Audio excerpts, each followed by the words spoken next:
Artlist.io.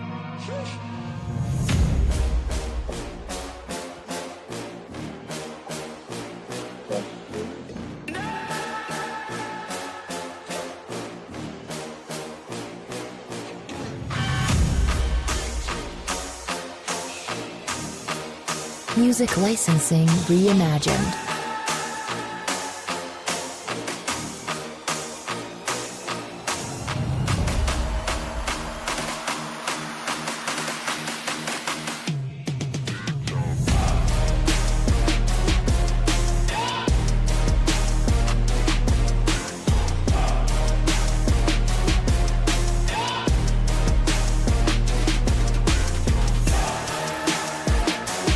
Artlist.io.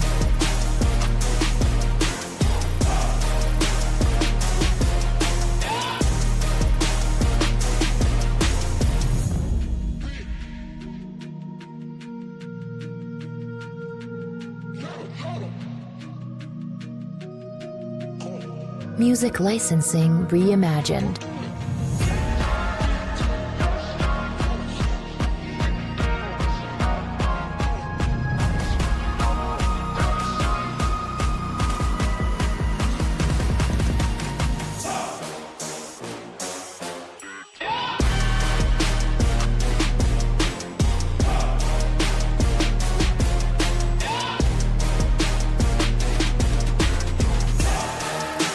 Artlist.io.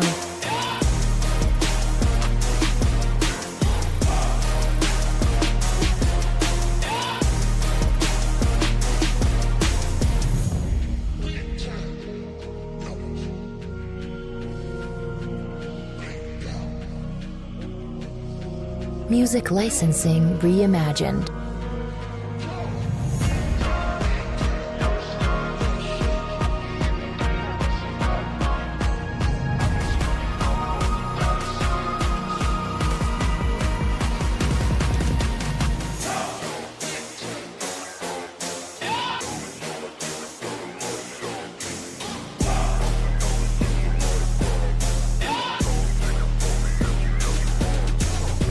Artlist.io.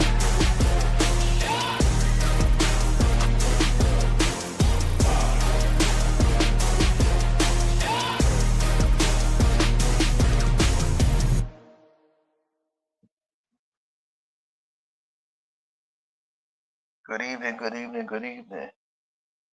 From the Channel 9 studio, welcome in the Sports Chat with Mr. 33. I am he, Mr. 33. And we are winding down the month of February on this Friday night with the last episode of Friday Night SmackDown before the pay-per-view Elimination Chamber. So let us begin. So tonight, SmackDown started off with Tiffany Stratton and Tiffany and Trish came down to the ring, excuse me, representing uh, Toronto. Came out some make believe uh, outfits. They conversing, talking about their little match tomorrow night against Nia and Candice LeRae. Uh, so we know as they talking, we got a little surprise visit from Chelsea Green and Piper Niven.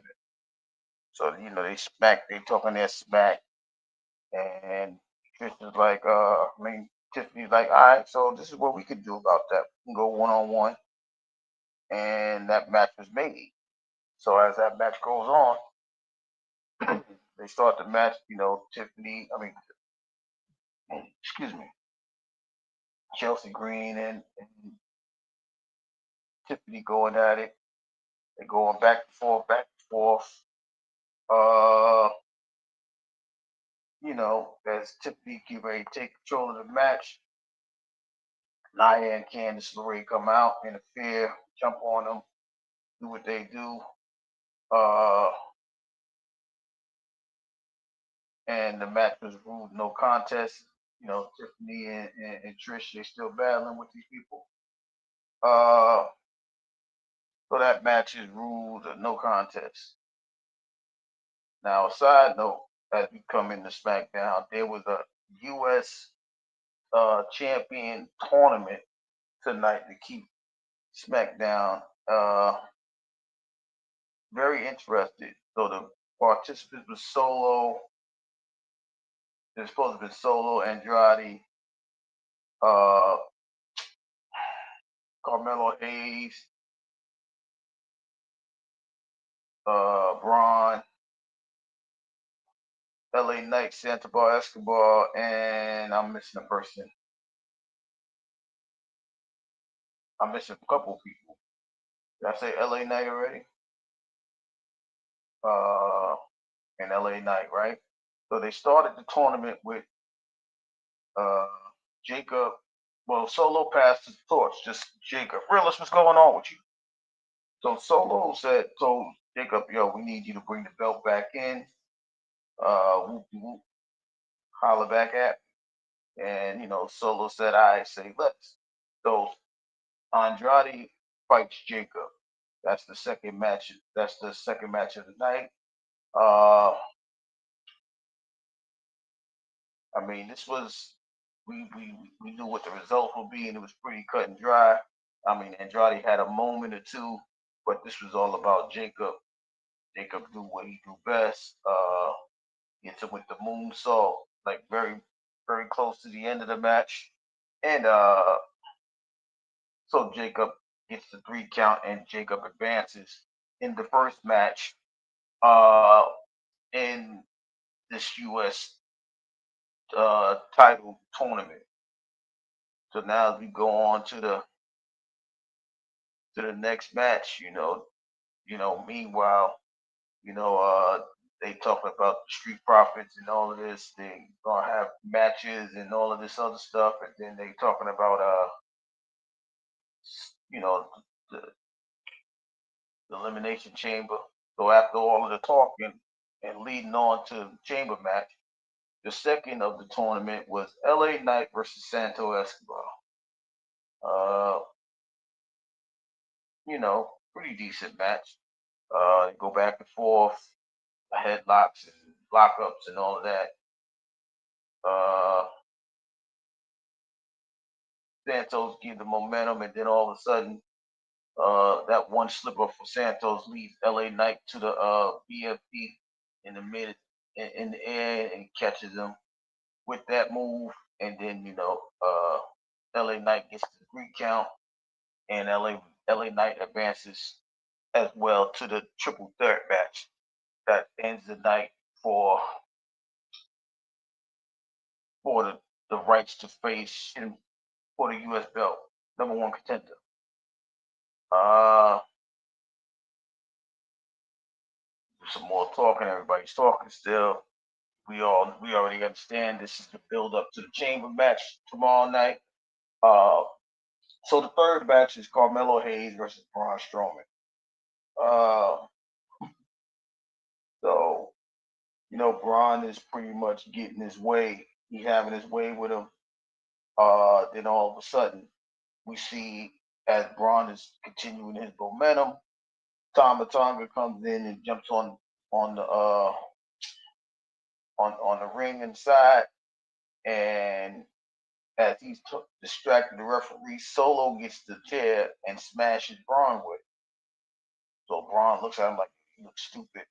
He try to do something. Solo punishes him. Solo slides the chair into the ring. Excuse me, Braun slides the chair in the ring as he takes the chair from him. So as he takes the chair from him, Carmelo grabs it and he pulls an Eddie Guerrero. Shout out to Eddie Guerrero. Yes, sir. You popping tomorrow. I'll be doing that prediction in a minute. So as Carmelo do the Eddie Guerrero, he hits the mat, throws it in Braun's hand. The referee turns around, catches him. So because of a disqualification, Carmelo Hayes, I can't stand this dude, but he makes himself relevant. So he's doing what he needs to do. But Carmelo Hayes gets the win over Braun Strowman because of a disqualification. and that match will be contested later on. That will be pretty much the main event of the night, as Carmelo Hayes will be fighting against Jacob Fatu and LA Knight for the number one spot to fight for the U.S. title. Uh, we get down to a three-woman tag tonight between Bayley, Bianca Belair, and Naomi. They went up against Liv Morgan, the tag champs, Liv Morgan, Raquel Rodriguez, and Roxanne Perez. For the most part, they had the momentum. Naomi and them had the momentum. They get out of control. Then all of a sudden, as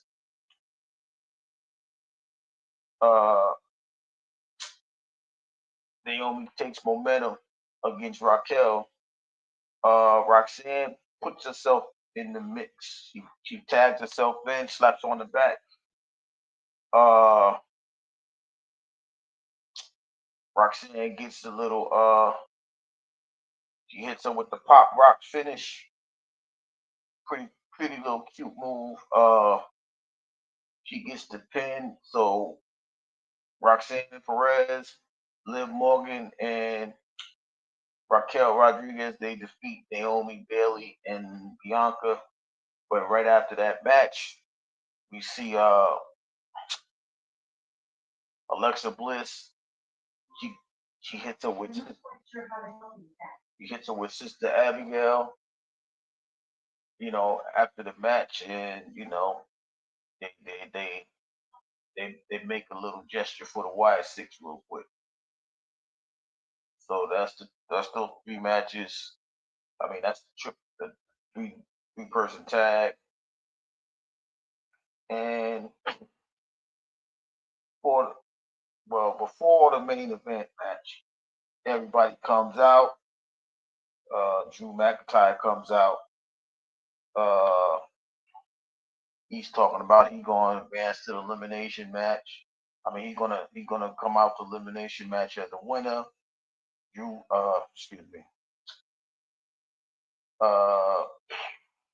Damian Priest comes out.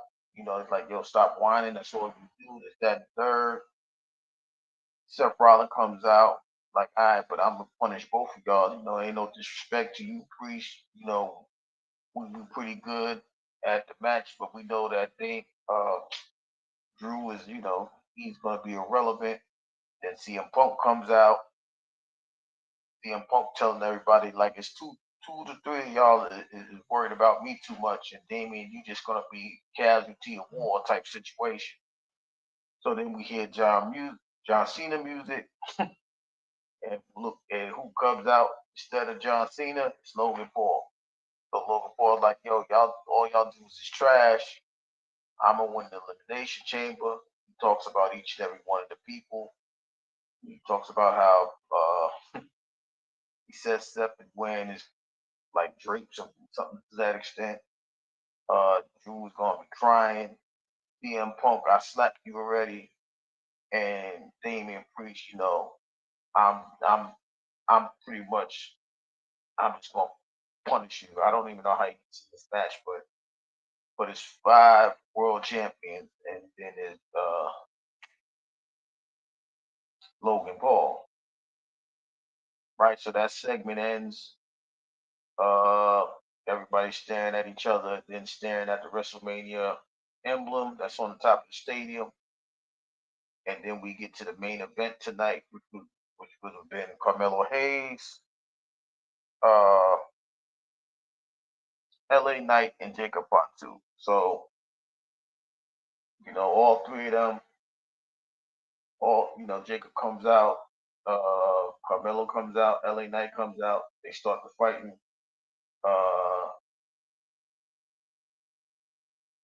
Jacob is, doing Jacob things. He's pretty much controlling most of the match. LA Knight gets some little momentum.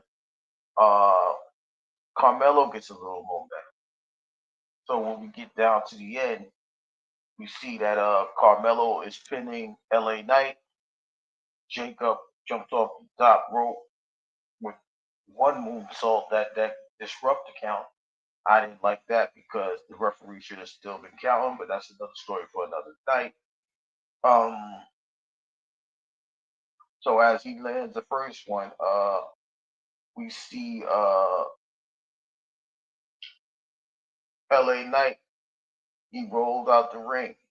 So he getting his advantage on Carmelo Hayes. Uh, so Jacob does the moonsault again. He connects. The referee gives him a two or a one count actually. So LA Knight drags him out the ring. He jumps in the ring, gets a pin.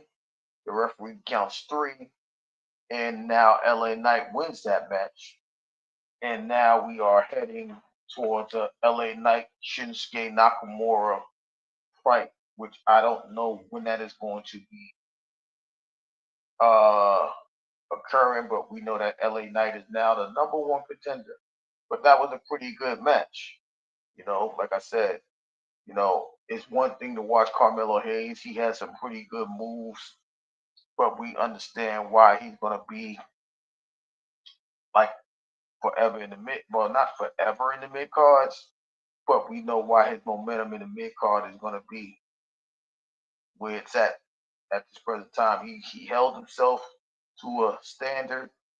He took a couple blows and he got, he gave a couple blows, but at the end, when you got two top-notch people, well, Jacob is up and coming, but LA Knight, you know, they named him the mega superstar. So it was hard for Carmelo to actually have a chance to win that match. I really thought that Jacob was going to win and bring the belt, but it's LA Knight that's going to face Shinsuke Nakamura for that U.S. title. And then we get to the final segment of the night. Michael Cole is interviewing Cody Rhodes. Cody Rhodes is having a conversation, and we see that Cody Rhodes is getting a gift. The gift is a big red truck with his emblem on it. Uh, he starts to walk towards the truck on the jumbotron. We see the Rock heading to the airport in the black truck that just like the truck that Cody was getting. And the Rock is pretty much telling him, listen, man, I just, I believe that you're a great champion. I just want you to be a champion for me, pretty much. And he gave him another gift, a workout belt with June 11, 2015 on it. Rock was showing him the belt. He's telling him he met his wife. But the importance of the belt is because uh, that's the day that Dusty Rhodes died, and he don't want Cody to disappoint him. But at the end of the day, Cody's gonna have to make a decision tomorrow, and as he makes that decision, we will all be there. Well, we'll be there to watch it, and we'll have that discussion of whatever his decision is tomorrow.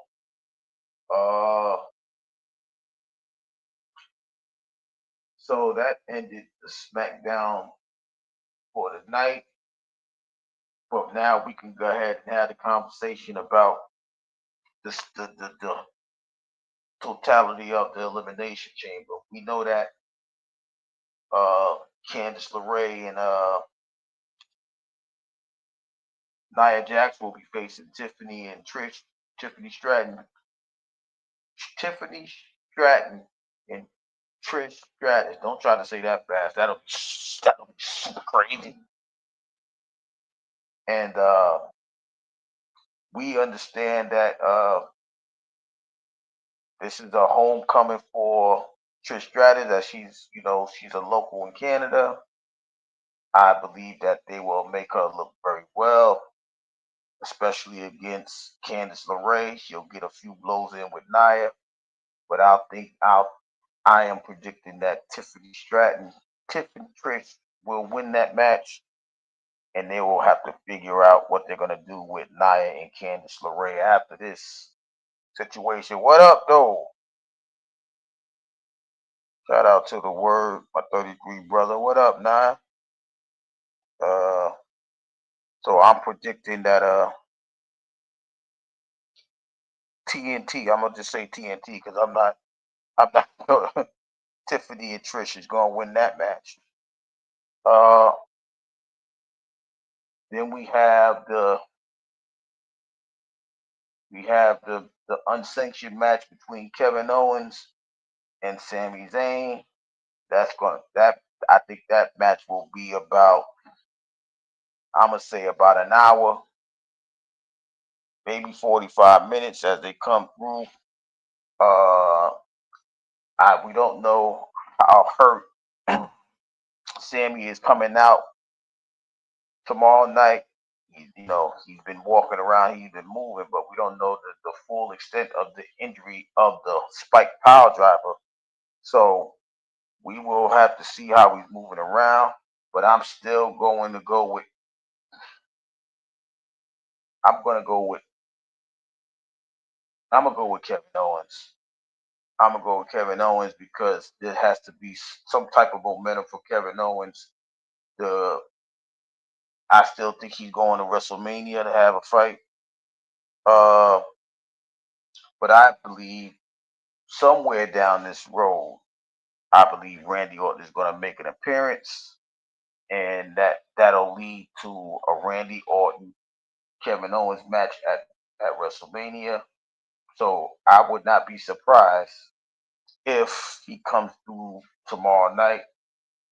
He may make an impact. So if that occurs, then we know that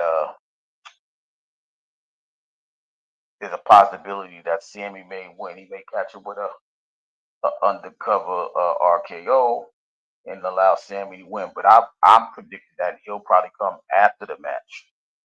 Uh, yeah, Toronto's gonna be absolutely on fire. It was on fire tonight, though. You know, I don't know what it is about Toronto or Montreal, but that's a big WWE support system, and anytime they go up there, they be rocking. You know what I mean? So I'm just going to predict that Kevin Owens is going to win, and maybe Randy Orton comes out after the fact. Unless he comes out before, then interferes, then Kevin Owens may lose. Now we know tomorrow's the six people elimination chamber match.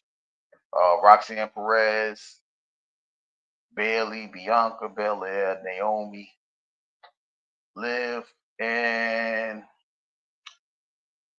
Alexa Bliss. I just think they look alike. I'm always gonna get those two confused. Uh,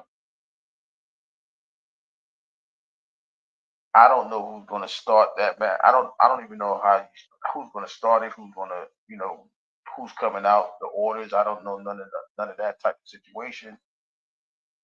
So now it's time to predict who is going to win the women's elimination chamber. And after considering the option to face Rhea Ripley, I want to say that Bianca Belair is going to win the match, and she's gonna win. She's gonna pin somebody like she may pin Liv to set up a unique match for the WrestleMania Women's Title match, and then after that, I believe that's when Jade will come out, and I believe Jade is getting ready to turn heel, and she's gonna make Bianca lose that match at WrestleMania. I'm just throwing that out there. I know I'm a month early, but I believe that Bianca's gonna win tomorrow to face Rhea, and then Jade is gonna come out at WrestleMania to interrupt Bianca winning the belt, and Rhea keeps the belt. Uh, I do believe that Roxanne Perez in her first elimination chamber. She will have a quick moment, but I'm going to see how much she can endure as her first really big match in the WWE, as far as the head talents, the major talent. Bianca. Well, we know she's been fighting Bailey for a while now, but Bianca Belair. This would be like this is not like the Rumble. This is actually to go to WrestleMania. So we're expecting all of these girls to have uh put their A game out there, right? So I'm predicting that Bianca's gonna win that match and go on to Mania.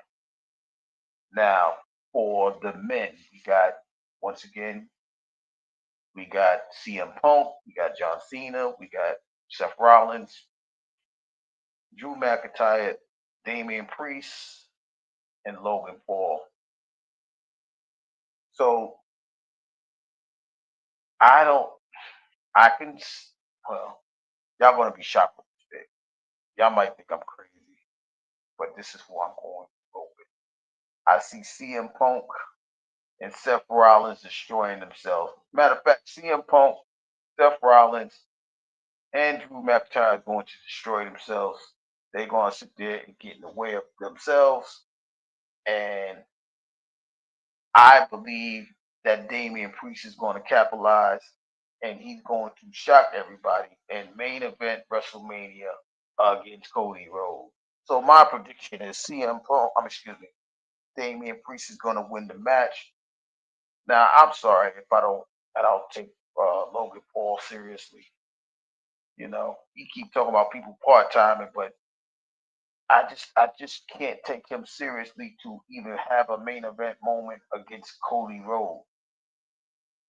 And what I'm predicting is going to happen is Cody Rhodes is getting ready to turn bad at Mania and do something crazy to keep the belt against Damian Priest, which is going to make Cody Rhodes become a bad guy. So I can't see him turning bad against nobody else. So I'm predicting that Damian Priest is going to win the Chamber match tomorrow, just so we can see a new Cody Rhodes. Now the question is he going to turn bad tomorrow? Is he going to sell his soul to The Rock tomorrow? I think he's going to find a way to delay that answer till the match for WrestleMania. So that is going to, tomorrow is going to be very interesting. We probably see a couple of people come up. They probably show some people come up and come through or whatever. We may see an appearance by. I think Charlotte's going to make an appearance tomorrow as Tiffany is fighting in the tag match. I don't think she'll interfere per se. I just think she'll make an appearance and just let Tiffany Stratton know I'm here. Now she gonna point at the WrestleMania emblem. If they lose, but if she don't lose, she'll probably stand back by the entrance and you know just make an appearance for that reason. Uh, I think that's all the matches that is scheduled for them. I think it's only like 4 matches scheduled for them all. So we may have, like I said, I just think that Kevin Owens and Sami Zayn is going to be a long, drawn out match. I got them going about half an hour, 45 minutes. Uh, the 2 chamber matches will probably go no more than an hour, as they'll try to extend that to like 10:30 ish, 10:30. I think the chamber starts at 7 p.m. So they probably end that there. I believe the men will be the main event tomorrow, but those 2 matches will probably last an hour, maybe a little bit more than an hour for the men. Uh, I don't expect any interference. Well, I don't expect any interference in the chamber match, as it's already caged in.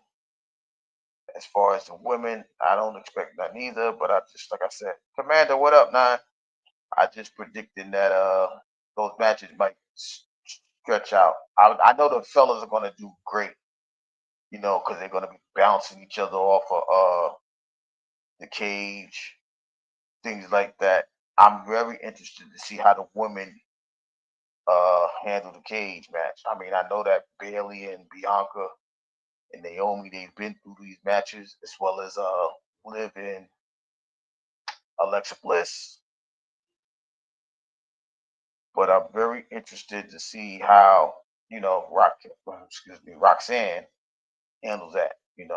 She hasn't been in no, like I said, this is her first important big match, so interested to see how that goes. As far as that match, but those are the four matches that'll be on display tomorrow. Uh,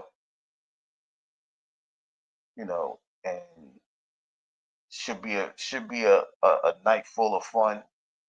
Uh, we already spoke about, the predictions of who is going to do what. And for me, as that ends, I believe I will be heading towards the the tank and Roach match, which will probably be tomorrow. I believe the fight starts. The undercard starts around the same time, 8 o'clock. Uh, I'm expecting those two to have the match around 11:30. So, um, as I'm trying to get the names of the undercards for you guys, so well, now that I'm looking at it, I believe the first fight is a light. There's going to be different weights. Derek Davis versus Jamal Johnson. That's the lightweight match. Derek Whitmere versus Angel Munoz is a welterweight match. Jarrett Hurd versus Johan Gonzalez, middleweight fight.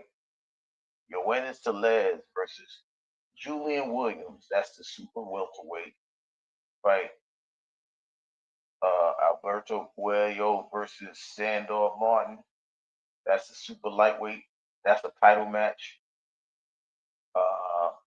Jose Valenzuela versus Gary Antoine Russell. That's a super lightweight fight. And then that leads up to the Gervonta Davis versus Lamont Roach. That'll be PBC, which will more than likely be on Prime Video at 8 o'clock. That's gonna be like, they don't start on Prime at 8, but I didn't even know DraftKings had a channel, but they'll start that at 6. So that'd probably be like the Davis and Johnson, the lightweight, the welterweight, and maybe the middleweight fight. And then they'll have the Williams, Telez, Hart, Coelho, Russell, Venezuela, and Tank Davis and Roach on the PBC card. But that's going to start around that starts at 6 per se. But I'm expecting that match to end at 11. I'm thinking them is going to get to that'll be overnight, like maybe 1 o'clock, 1 o'clock fight that'll end. I have I'm predicting Tank in 7. I mean,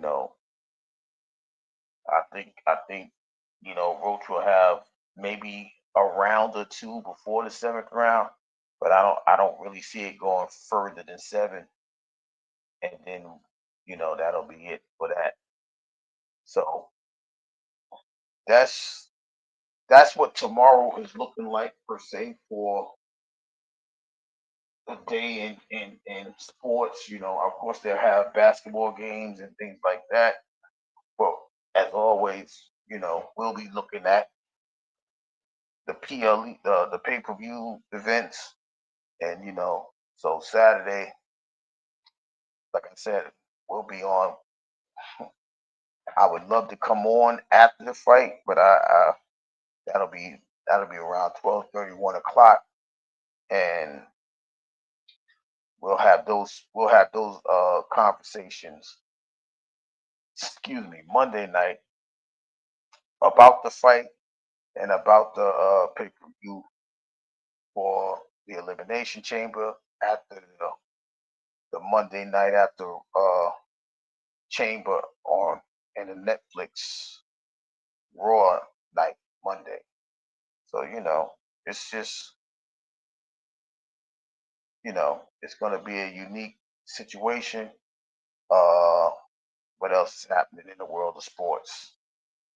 Oh, that's pretty much it. I mean, well, I take that back. Joel Embiid is shutting it down for the Philadelphia 76ers as his knee is swelling up. He's playing basketball, but he's playing injured, and now he's going to miss the rest of the season, which is a bad sign for the Sixers. They may be in lottery mode. Some people may be thinking they're tanking, but when you lose your core guys, they just brought in Paul George.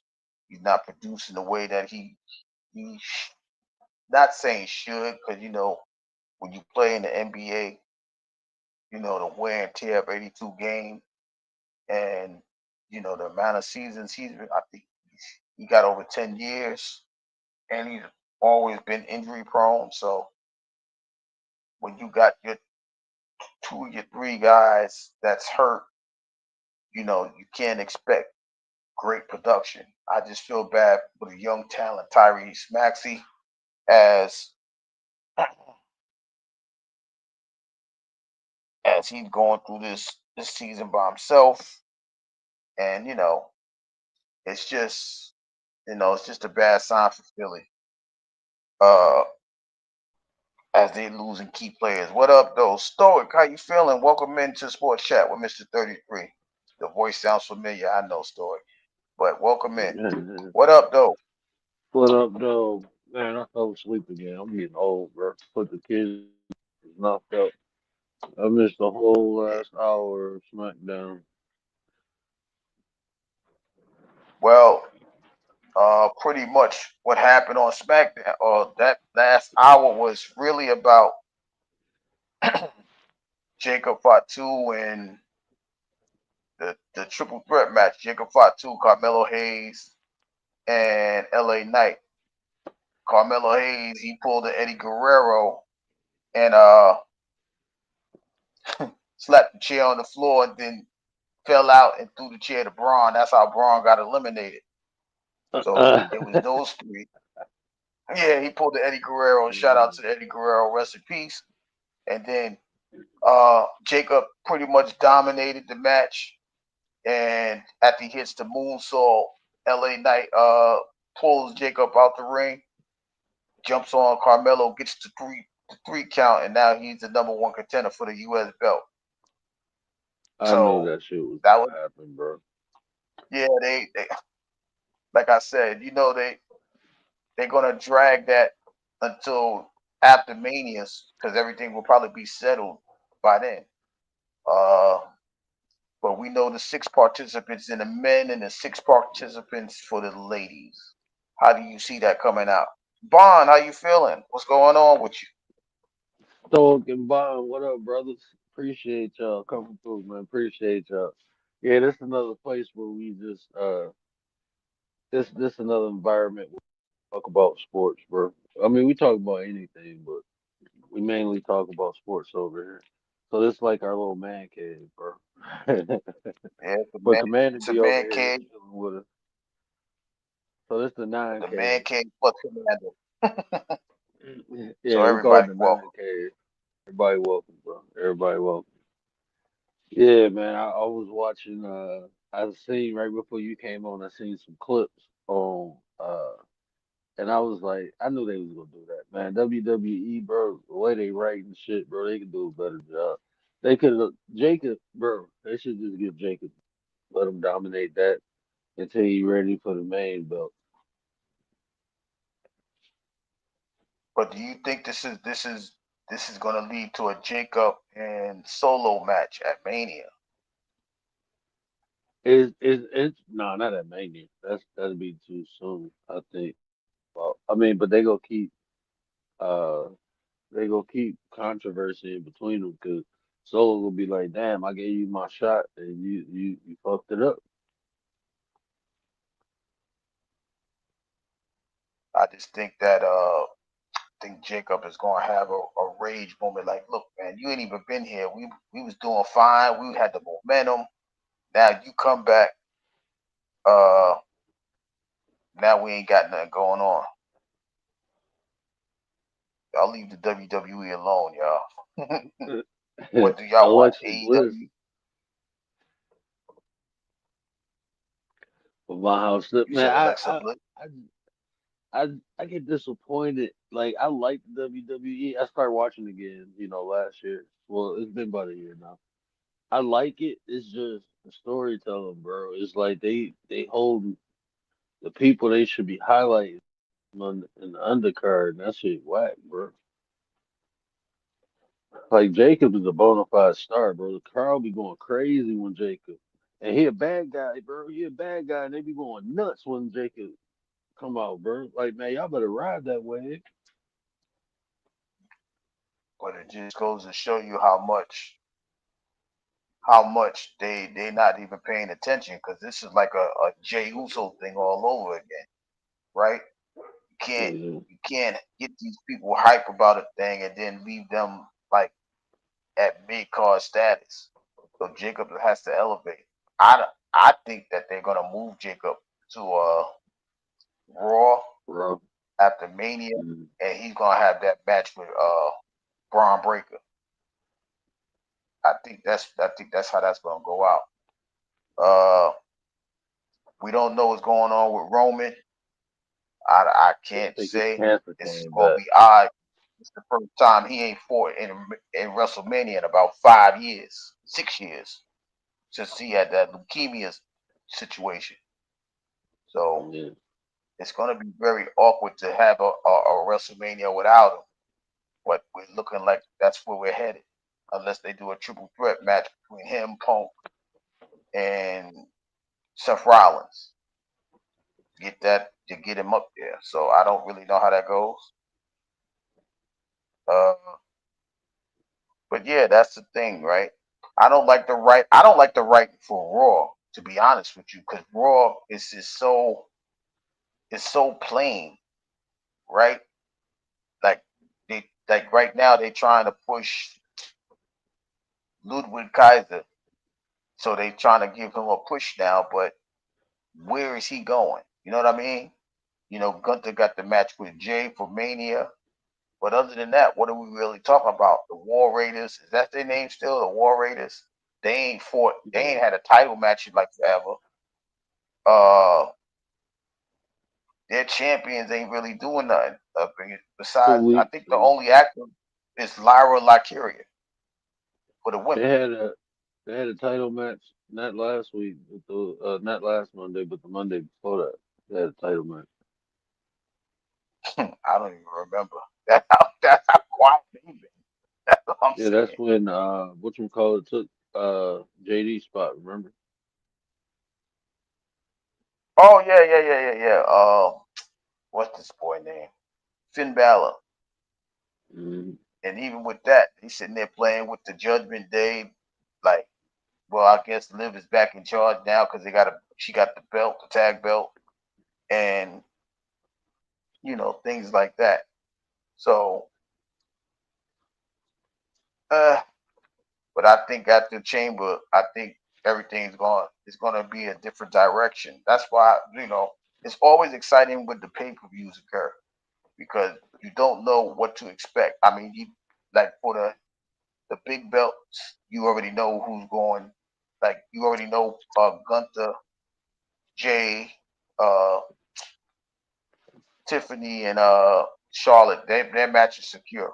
Now the matches that's going to happen tomorrow is going to indicate who fights when and where. I'm going with, like I said, I'm going with Damian Priest. I just have a funny feeling that Cody get ready to become a bad guy. I think Rock is going to torture him to become that. He may not do it tomorrow, but by Mania he'll do something crazy. He'll take off to be a bad guy by Mania just to keep the belt. So it's going to be an interesting Man, match. So The Rock trying to get on Mortal Kombat, bro. This motherfucker talking about taking people's souls and shit. Like, what the hell is going on, bro? And then, like, bro, yeah, bro, that shit look crazy.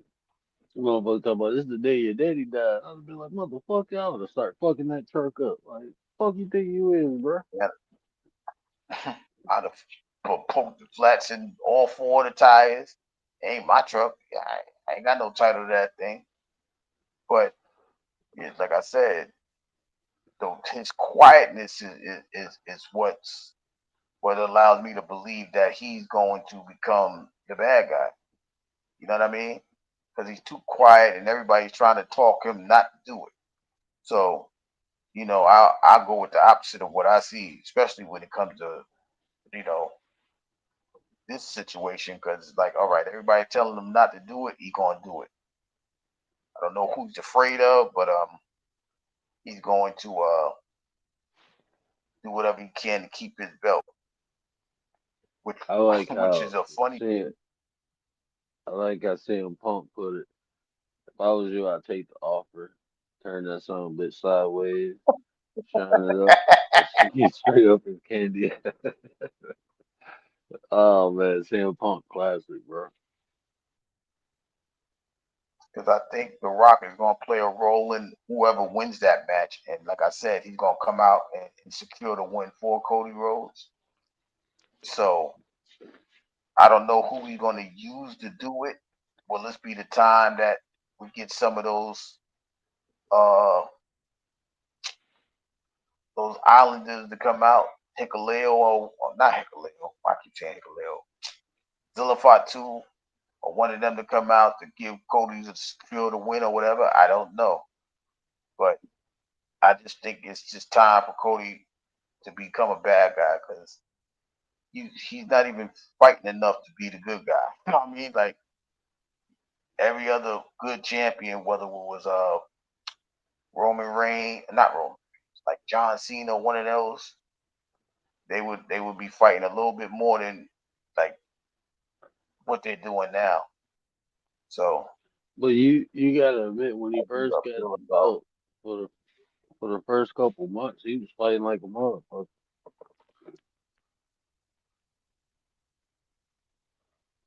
promoting the Stoic sport asks how in the y'all feel U.S. about Australia NRL promoting sport in the U.S.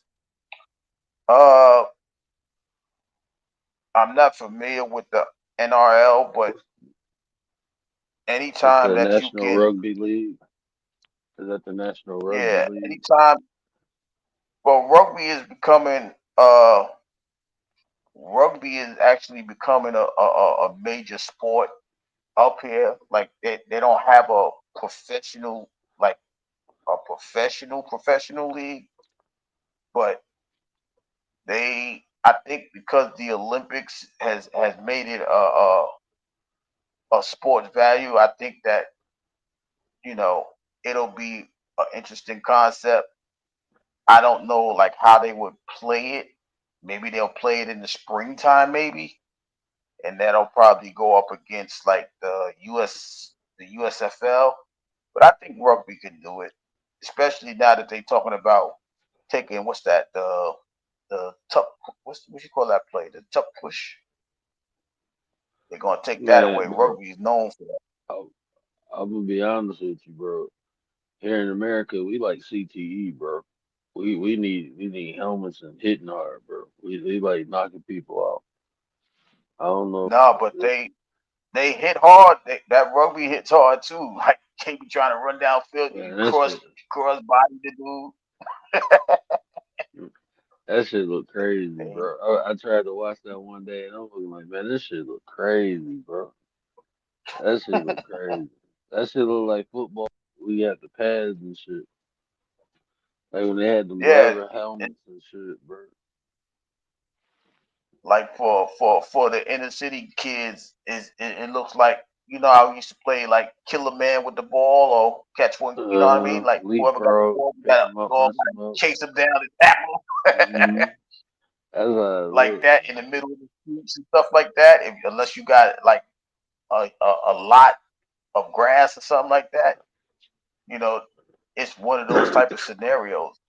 And you know, when you tackle somebody on that concrete, boy, you can't tell them nothing. All right, you gotta get that up. All right, who's next? You know what I mean? So that's what the rugby league can be about. I mean, I'm not really. I wouldn't be shocked about it if it does gather the momentum. It may not be as popular as like the NFL, but I think a lot like because they do still a lot of the rugby guys anyway. They've got them on like the offensive or defensive line to play, you know, to either protect the quarterback or get to a quarterback. So I wouldn't be surprised if that picks up momentum. So Yeah, it's it's it, interesting. it's possible that it'll pick up momentum. They would have to figure out, like I said, how to do that. Will they do that from like uh before the preseason of the NFL, like June to June to August? You know, before the what you call that, the Hall of Fame game. Will they do it around that time? You know, it's all about timing with them. The Bug Boys in the middle and the fastest runners. Yeah, that's like the streak. That's like the wide receivers for us, Stoic. The the Bug Boy is like the lineman that protects the quarterback, and the fastest runners are more than likely Like, receivers. So bro, I was watching some clips from this one dude. I don't know where he was from. This was a big boy, and he was just running motherfuckers over, bro. That shit look crazy. I'm like, how the hell you gonna tackle him? I be man, bro. Like that. I gotta get That familiar shit with the wild. point system with rugby. But yeah, they be having big brolic dudes running like a 4.6 on a rugby field. I'm like, how Yeah, is he that big and with that moment? Like that's like Bo Jackson type scenario. You know what I mean? Like, oh no, yeah. I My ain't shot, giving. King Henry coming down here. Fuck that, bro. Yeah, I'm not. I ain't chasing him. I'm sorry. I don't I'm care if you 6'6". I ain't chasing. shit. I'm I'm not chasing. nah. If he come out the backfield, I'm a Superman punching that. I ain't trying to tackle him. Fuck that. You That gonna Roman you gonna Reigns glove slingshot him? on Just and hit him with a clothesline. bow. Her throwing her karate Yeah, bomb and shit. you know. But I mean, I don't. It that game is different. You know what I mean? But it's an interesting thing. It's like a for me. It's like a mixture of soccer and actual football. The only thing is they're not really throwing passes like that. But the back and forth, the time on the field, I know that could be a tiring sport. Trying to catch Man, people and tackle the dude and prevent the scoring. That's a very unique sport. that I, shit gonna be I like mean, hockey and football. Motherfuckers gonna be fighting. Telling shit to America, we scrapping, bro. Y'all gonna have to put a fight system in that bitch. Cause motherfuckers go get yeah, hit, they gonna pop the trunk, bro. Fuck that. You can't put none of them sports in the hood, bro. yeah. That like I said, if you bring you Uh, if you bring that into the inner city, you like I said, you slingshot and clothesline it. You doing all that, and they ain't no helmets for the most part, right. and they ain't like you ain't grabbing at no flag. It's not a flag football scenario. Soccer is the most popular sport in the world. Uh, it is, and I think it's the how do I say this? I think because it's so popular in the European countries like England, Germany, Spain. Uh, you know those those guys are so gung ho with that sport of soccer. I mean, soccer is the most tiring sport because you running around just for like one goal. It'd be like 1-0 sometimes. I'm like, wow. So you running around for 90, 95 minutes, maybe 100 minutes just to get one goal. And then sometimes if it's important enough, you got to beat the tiebreaker. So, I mean, you got to score the tiebreaking goal and all of that. That is a the running exercise calisthenics. Yeah, It's bro, something to that extent. I mean, I would agree. It's the most popular sport, but it ain't popular here in America. You know why?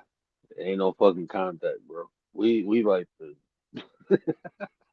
we like contact shit. That's why football, Yeah, bro. Football is the most yeah, popular that's sport why in we America, like we bro. like we like gladiator We like, sports, I mean, even football. UFC, bro. Even like contact shit, like this boxing match, Hmm. bro. I'm eager to see that Ryo and Gary Antoine Russell fight. I already know what's gonna happen in the Tank fight. That boy Roach Tank gonna come out with some raid gloves. His gloves gonna say raid on it. That boy about to get put out. That boy, he was like, did you see the press conference? Tank was about to Yeah, the crown. He was like, bro, you brought your mama? Tank a said I ain't fucking even gonna, I animal, ain't gonna do bro. that to you. He was He said like, I nah, ain't I gonna do ain't that to gonna. you, He said, man. your Mama, mama right that's there, bro. crazy. Mom Duke's right there, bro. I ain't even gonna do that to you, man. He was like, you brought Nah, I'm your straight. mama? I'm straight. See, they cool. I mean, but they came up fighting, in the amateurs and stuff. So they got history. So they like know each other. So he like, damn, I can't even do that to anybody else. He'd tell him like, you shouldn't have brought your mama, bro. I'm gonna make you go to sleep in front of your Yeah, mama. He told that to Frank Martin, bro. That shit was funny. He was a yeah, beast, man. he was pissed off with Frank Martin. He wanted to annihilate Frank Martin. I mean, it's not saying that he's not going to annihilate Roach. It's just that that much respect. That's why I'm giving it like 7 because he don't want to embarrass him. He know he's gonna win, so he's gonna take it easy for the first few rounds. I really believe that. No, Tank. That's his whole thing. He like embarrassing people, bro. That's his whole thing. He He want to embarrass him, bro. That's why because if he didn't want to embarrass him, take him out. Tank be carrying people, bro. Like he people gonna get, be oh, carrying the he was ball. down the first 3 rounds. Like, bro, like, man, he go, and then I've been watching Lamont's last 3 fight. Well, I watched his last 3 fights. Mhm. If Tank wanted to, I promise you, he can take him out 3 or 4 rounds. And that shit I agree. it might happen. I'm gonna tell you why it might happen because Lamont sit up too straight, bro. You can't sit up boxing Tank, bro, because his level change is crazy. And if you sitting up, bro, he gonna hit that body, and you go crunch and hit your ass up with that uppercut. I'm telling you, I'm telling you, I got him taking him out with an uppercut, bro. I got him putting that boy to sleep. Y'all better get the Epsom salt and the pillow ready. Put the pillow down before his head hit the ground, because he got the hook on back of his head. And people with them hook heads, their head tend to bounce off. So you got to put the pillow down before he hit the ground, and then give him the smelling salt. Don't let him sleep for too long now. You can let him take a nap, but don't let him sleep. That boy going to sleep. What? I promise you, he going to sleep. That boy gonna be sleep. He probably Yeah, gonna give I him a mean, stiff body. That boy probably gonna be stiff as a board. Watch. That boy gonna wake up singing "Mary Had a Little Lamb." I'm telling I you. don't know who I don't know who Tank has as his next opponent, or if he's looking like ahead of this match. So that's why I'm just saying, he may stretch it out a little bit longer than 5 rounds. I'm going Yeah, 7 the most. there's not anyone in 130-40 who can challenge Tank. There's not one person, bro. I'm just being honest. Tank is he what when he retired, when it's all said and done, watch how people talk about him. Like I'm gonna give that man his flowers now. That's one of the best fighters I've ever seen fight, bro. Like overall, his footwork, methodical, bro. And like when I don't know what he said to him today, but like I don't know why y'all let Tank be happy. Okay, he gonna knock you out, right? He gonna knock you out regardless. You gonna get knocked out. But if at least if he happy, he ain't gonna murder you, bro. But he had, bro, his eyes was like, man, when he said something that he looked at him, bro, I'm looking like, oh, bro, he gonna kill you, man. Like leave that boy alone, man. That boy is a bona fide. He on some Michael Myers type shit. He had that stone cold face, bro. That shit, nah, fuck that. Yeah, he has to be. I said we'll have that conversation Monday, but we're going to be patient because as we are predicting to win, you have to ask that question. Okay, 31. It'll be 31-0 if he wins. We're both agreeing a knockout, so that's 31-0 with 21 knockouts. You have to have that conversation. If it ain't started 29 already, knockout. it has to 29 start. knockout. Yeah, it'll be Yeah. 29, right? It'll be Yeah. 31 Oh, I and thought you 0 said with 29. 21. No, it'll be 29 knockouts. You right. If I did, I apologize. But that's just something that has to be like who else done that? You know what I mean? Who else like The only, even like we ain't even talk about like Tyson or none of them. Like we talk about I was about, Roy all Jones right. or Floyd or you know what I mean? Marvin Hagler, Sugar Ray Leonard, any of those guys, they ain't even like that. The only person who had a closer knockout ratio was Deontay Wilder up Mm, until, Tyson the Egyptian King got to his ass. And then he started losing everything. That's boxing, that's an bro. interesting question, Stoic. Well, go ahead, word. Finish your comment. Yeah.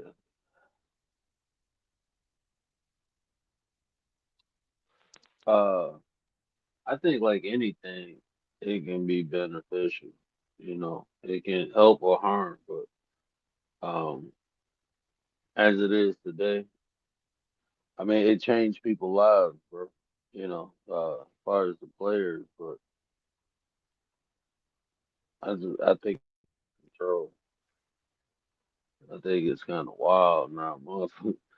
It's like the people who play the sports make more than the doctors to fix their ass, bro. Like that Yeah, shit crazy. You paying too much for entertainment.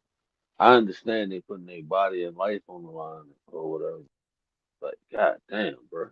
They make it more than like police officers, teachers, doctors. Like that shit crazy to me. So why even inspire to be something that can help the world where you can just entertain? but That's how I all look right. at it. Mm-hmm. Um, how do I say this? You know, if you if you go sport by sport, right? Like I'm watching the Laker game as we speak, right? It's only like 450 professional NBA basketball players. Now we know that they play others. They play basketball in other countries, and a lot of them are being recruited to the National Basketball Association, which makes the game a global brand. I don't know, Stork, if you are following the NBA. I know there have been quite a few Australian players that made it to the league. Andrew Gaze, oh my God, what's the kid name? Uh, he's a center that he just won the championships with Golden State not too long ago.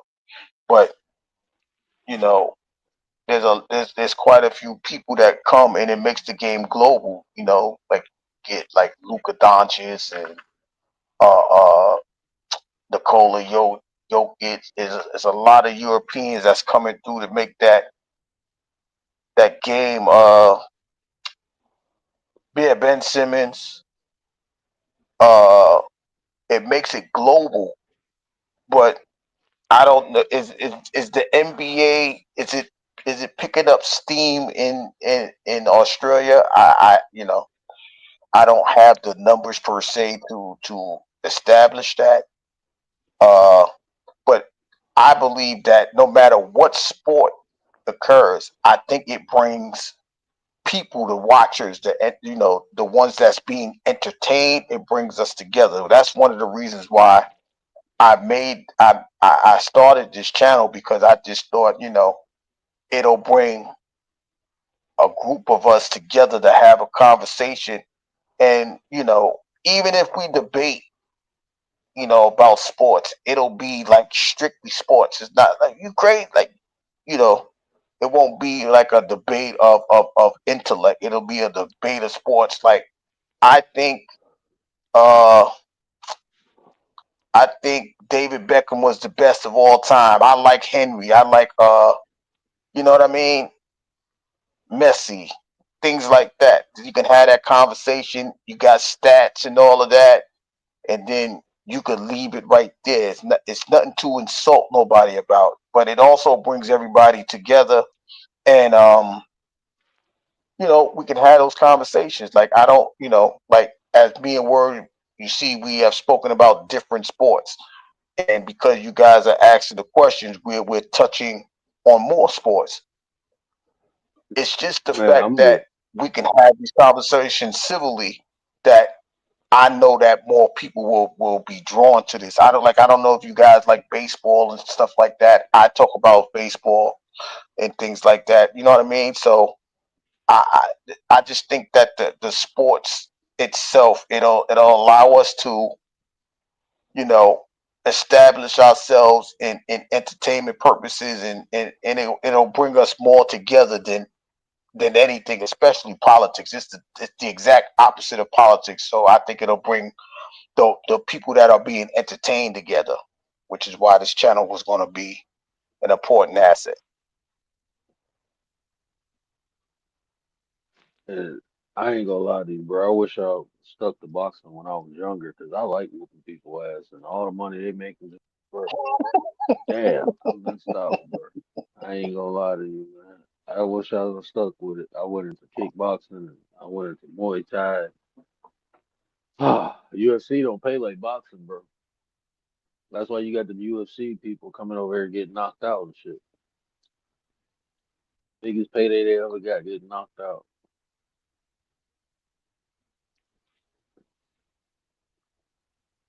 I didn't even know that part.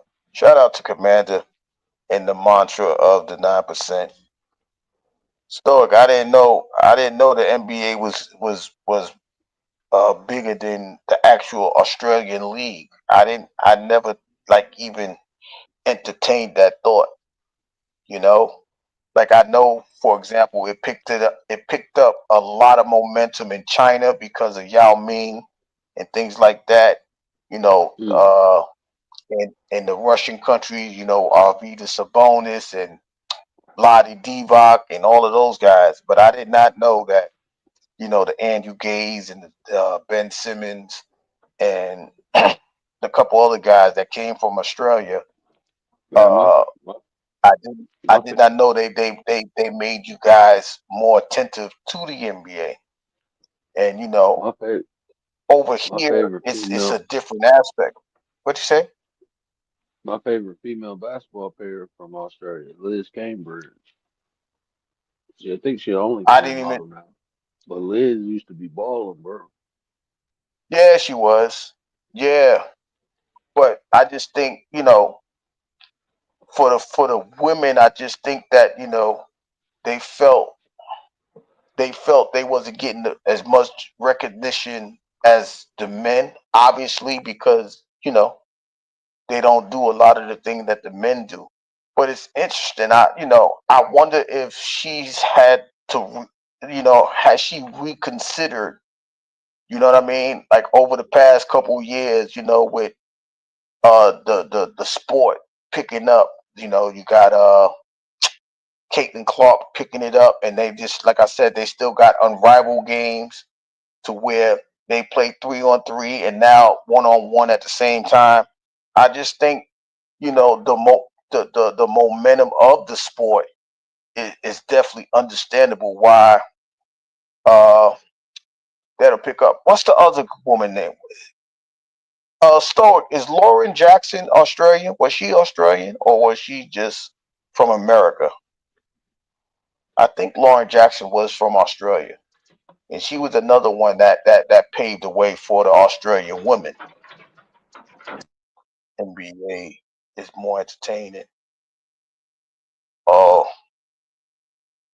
yeah. I mean, and it's funny that you're saying that it's more entertaining because over here they're saying that the viewership is dropping because of the new style of play.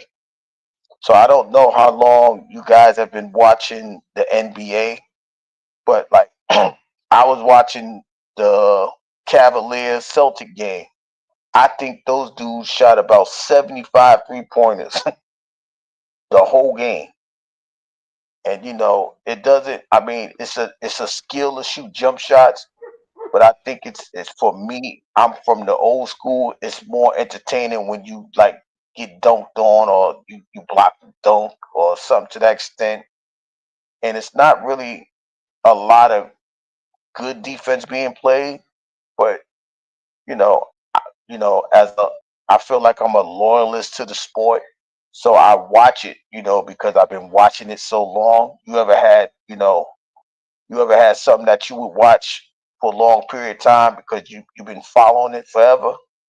That's how it is with the NBA. I'm interested to see what happens after LeBron James retire, Kevin Durant retire, uh, uh, Steph Curry retired. I think there's going to be a shift in it. I'm just waiting to see what happens after that fact, you know. But shout out, it is being marketed all over the world, and I'm not really shocked that it's picking up it's picking up globally.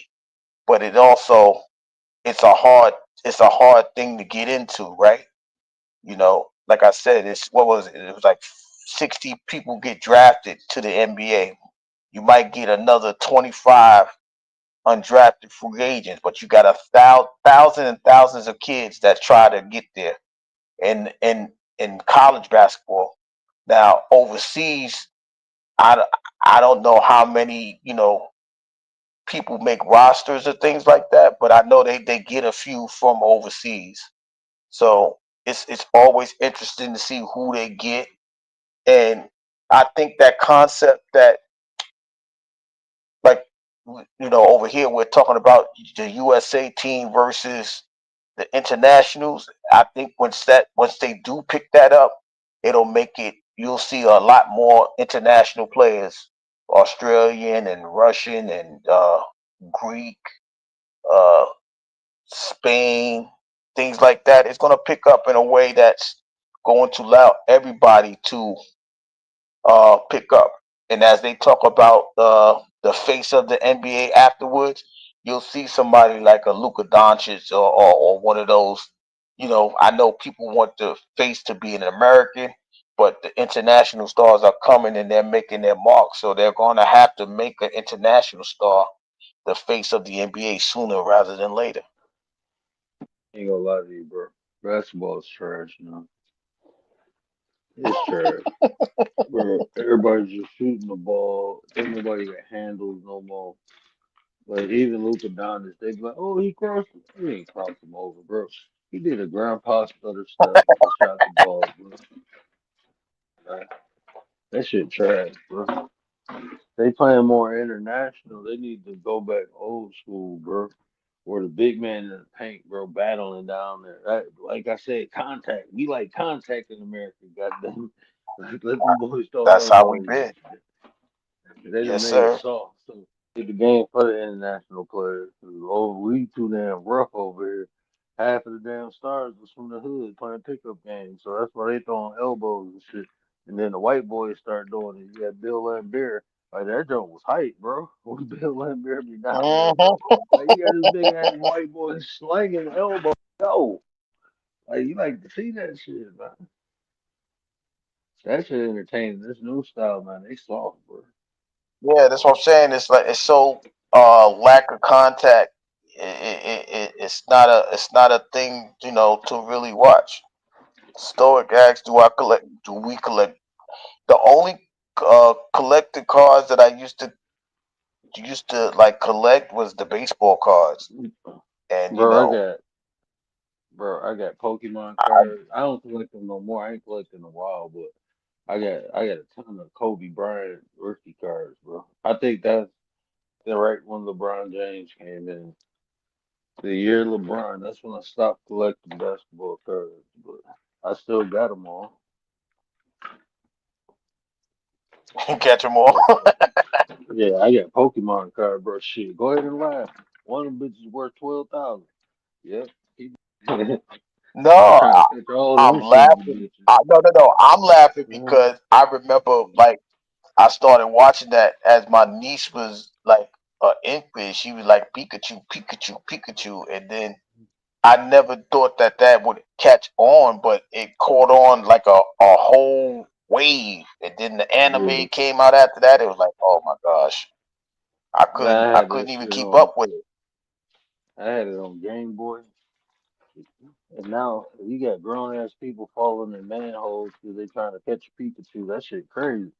That Pokemon Go shit. Yeah, Like, bro, this world be crazy as hell. Shit. Like, bro, I'm you ever see telling that you, man. movie A Thousand Ways to Die? That's a movie. I thought that was a TV Yeah, show. nah, it's a movie. It's a movie. It's called A Thousand Ways to Die. I think they made a series of it, or it was a movie. Yeah, I think that's And the one I was watching. They people was dying eating carrots and putting. That was bonkers. man, that'd be That fucked was up that you died trying to collect a Pikachu, bro. Like, it's some fucked up ways people get. I be trying not to, man. I gotta go one day. I just ain't trying to go chasing Charizard and shit. Like, bro, that shit they crazy. were trying to make Pokemon a sport. I couldn't believe it. Catch Pikachu, catch Charizard, catch I Squirtle, got a Squirtle, Squirtle. Squirtle, Squirtle. We Yeah, telling our age, I got a Squirtle. But yeah, it's been a while since I actually collected cards, and I used to like for me, I used to like love collecting the cards, but I used to collect the score books for baseball. I used to love doing that. Like, uh, all right, 5-4 put out or something like that. And then I used to work at the gyms because when you get involved in your local gym, you keep the score for the basketball games, and then you had celebrities coming through. So they're like, "Yo, what's my stats?" I'm like, "Yo, you was like 9 for 32. Like you kept all that." I'm like, "Yeah." You make the X's for where you missed, the dots where you scored, circle it up for the free throws. I used to collect all of that just so if I see one of them, I get the autograph on it and then hold it and secure it. So it wasn't always cards, but if you get score books and score cards, I used to try to collect those as well. But growing up, you always wanted that special card, right? You know, you wanted that Reggie Jackson card, or you wanted that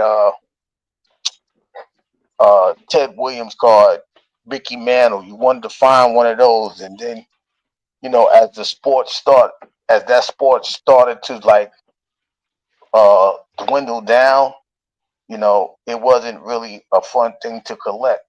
So I stopped collecting them. So it's just a, it's it, it like It's just a different time now. I don't even know if they produce cards anymore. Do they produce baseball cards? I don't even know. You know what I'm saying? I wouldn't have no clue. So Yeah, they do. um like I wonder I wonder now like if they what's a Michael Jordan card worth? You know what I mean? What's a what was a Joe Montana football card? You know what I mean? I don't even know what those are worth now. They probably worth a couple of dollars. Like if somebody got a Tom Brady card, whoa, that might be some money. You know what I mean? But it's been a while since I got into that. The Philippines a few years ago, the Asians love basketball. Yeah, that's what I'm saying. Like they making this thing global, and like I said, but they're making it global. Like the jump shot, they like once they start implementing those European rules, you can tap the ball off the cylinder and all that. I'm gonna be very disappointed. But I think lately, like they started putting some centers in there that don't have jump shots, so I think they're gonna find their way back to the old way, inside out instead of outside in. But that's our philosophy of talking, regardless. So that's what made basketball fun. Like I wish your little 6 foot self go in there. We're gonna pound you out, right? Yeah. Isaiah Thomas got 53 stitches that Karl Malone is still apologizing for to this day, right? So you know, it, the difference of yesterday to today, it seems like it's a turn to society, right? You had to go inside. The best shot was the closest shot to the basket. Like field goal percentages was all right. 60% was a great thing.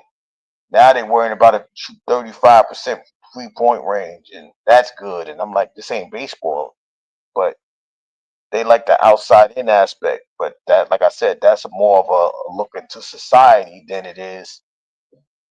anything else. Because if your preference is inside out, you know, it it's more uh it's more favorable for you. But today is outside in, and I don't think that works.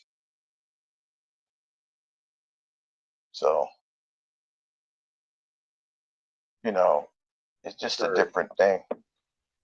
It's Steph Curry's fault. So now, yeah, Steph. Well, I'm gonna blame Mark Jackson, and then he got fired for it, and then Steve Kerr just took over.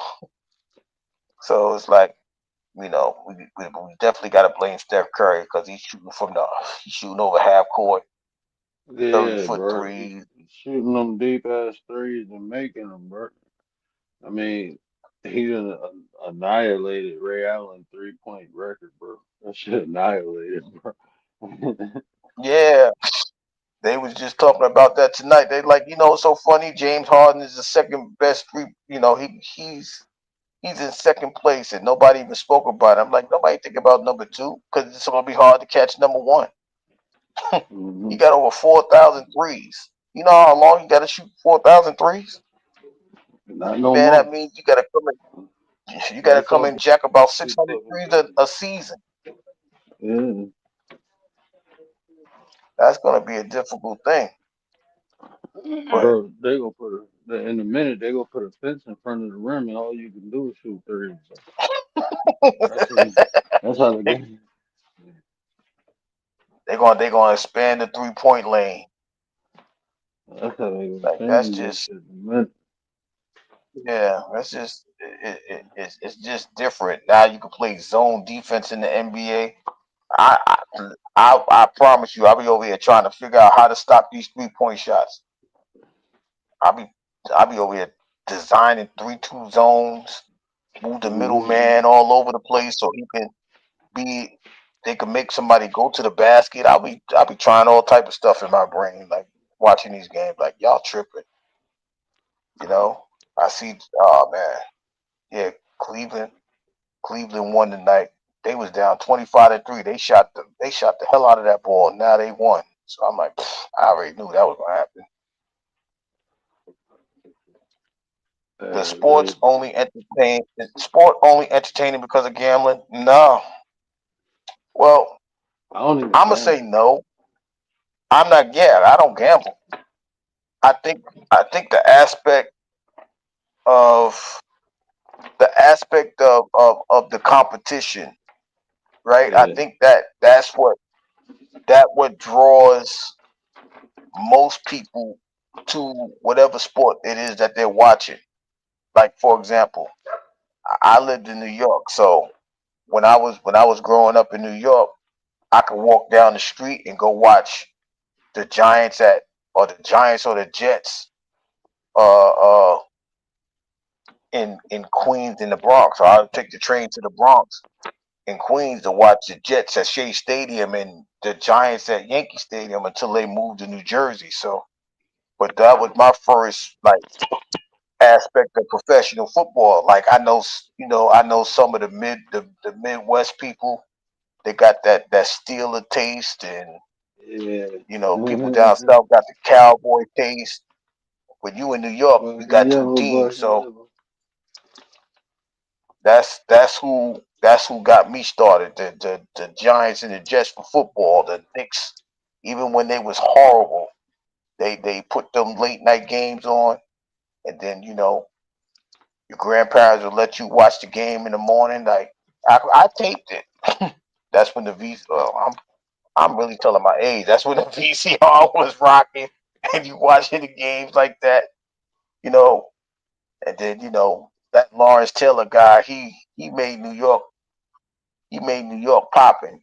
Well, I mean, Mark Gastineau and them, they started it with the Jets, but once Lawrence Taylor came to fruition, it was on and popping. So that's how sports, like even like hockey, I watch a little bit of hockey, but that's like the least of my sports.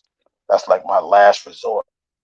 But When, when I even moved with to that, you Detroit, you that's want to see when them drop the gloves and fight and slash the man with the stick, all type. You know what I mean? It's more of the physicalness of hockey that drew me to that as well. You see what I'm saying? So it wasn't the gambling portion. It's more of the the battle of the mind. Can you stop my guy from scoring, or can I just destroy your defense, or whatever it is? I think it was the contemplation of the strategies is what attracted me to sports. Not really the gambling. I don't really gamble. So the fact that the strategic side of the sport is what drew me to sports. and I don't gamble on sport. Even like playing fantasy football, I did it 1 year for money. That shit just didn't feel right, bro. I grew up playing sports. Like it was never money. It was just pure competition, bro. Like for me, I think the gambling it take away from the sport with me often. I'm just a like when people get favorite teams and shit like that. I don't really care about that, bro. I like the players more, but it's just it's more the comp. Like G said, it's always the competition.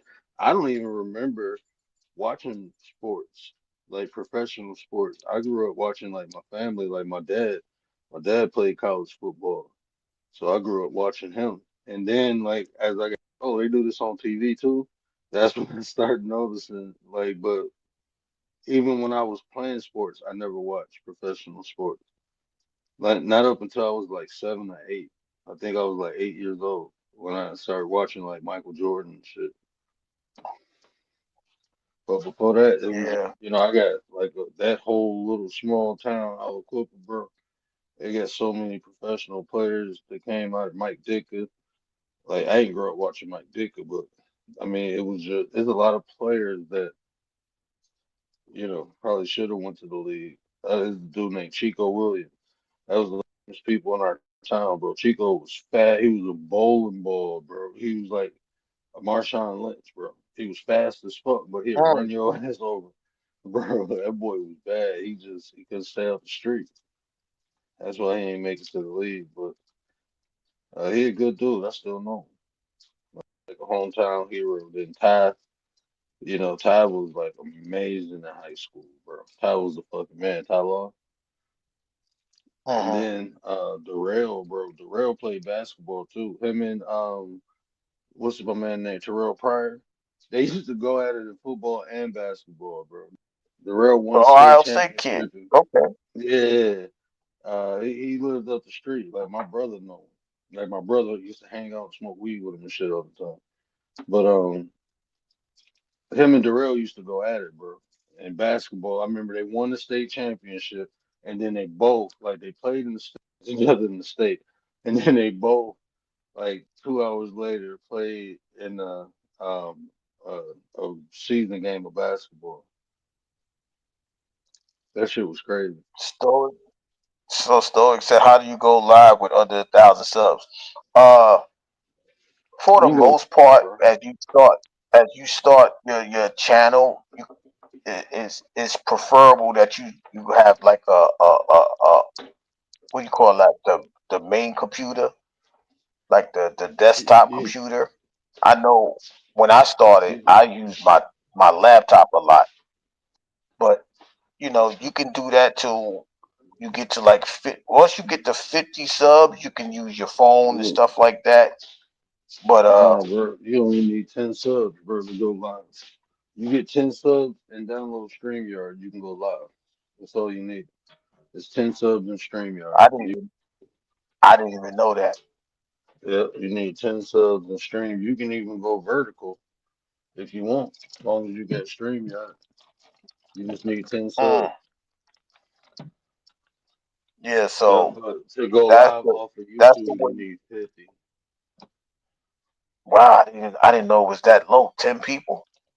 That's all you need, I 10 know subs. when I first started, it was 50. Like last year, it was 50. So if they dropped it down to 10, Shit, yeah. then When I first started, it was 100, and then they told me about because I only had 30, and then they told me about Stream. No, I had 20, and I was trying to get to 55, and they was like, "Oh, just download StreamYard," and I only had 20 subs at the time. And as soon as I downloaded StreamYard and started going live, that's when my sub count went up. mm.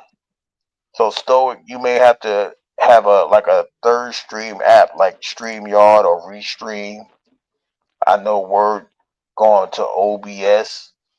Uh, yeah, and then you just have your favorite topics, and then you stream it, you go live, and then you see where it takes you. If you get ready to start one, I know you're gonna have many followers because you that guy that you'll converse and you'll converse and tell jokes and everybody will rock out with you. So if that's where you headed, you got this. You know what I mean? You You know, definitely get our like support. absolutely. We'll be there. We'll be there. Just let us know. I know the Australian time is different, but you know, if if we listen, if we ain't with you live, we'll. I'm a type of person that I'll comment in your replays just to show you that I'm supporting you in that aspect. You know what I mean? Like I'll put the timer down there. I know Word used to hate when I did that. Like, no, why you keep putting the time down there? I'm just showing you where the The comment came from. You know what I timestamp. mean? Oh no, no, I enjoy that Yeah, because the sometimes I go timestamp. back and listen to it. Yeah, sometimes I go back and like, what the fuck is he talking about? And then I'll be like, okay. No, I like when Yeah, people do that. Cause bro, it's I be just it's saying just so to much show shit. I you. don't even know what the hell I be saying half of the time, bro. So, Right. That's why you gotta like for mm, you especially. You gotta time step. Like, oh, what are you talking about? I don't remember you saying that. Okay, look, it says nine. It said 1 hour and 9 minutes. Oh, I did say that. Now I know what he's talking about. You know what I'm saying? So it yeah, and that Stoic, yeah. I say this too, bro.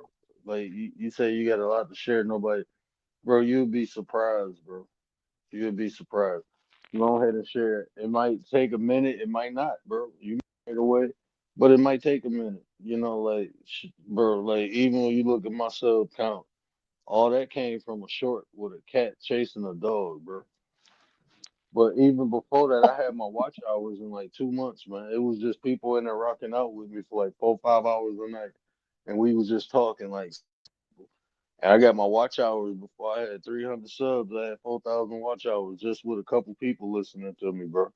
They was just rocking out with me. Like shit, I was going live every night for like 4 or 5 hours, bro. We just in there having conversation. A lot of those people, they ain't did no more.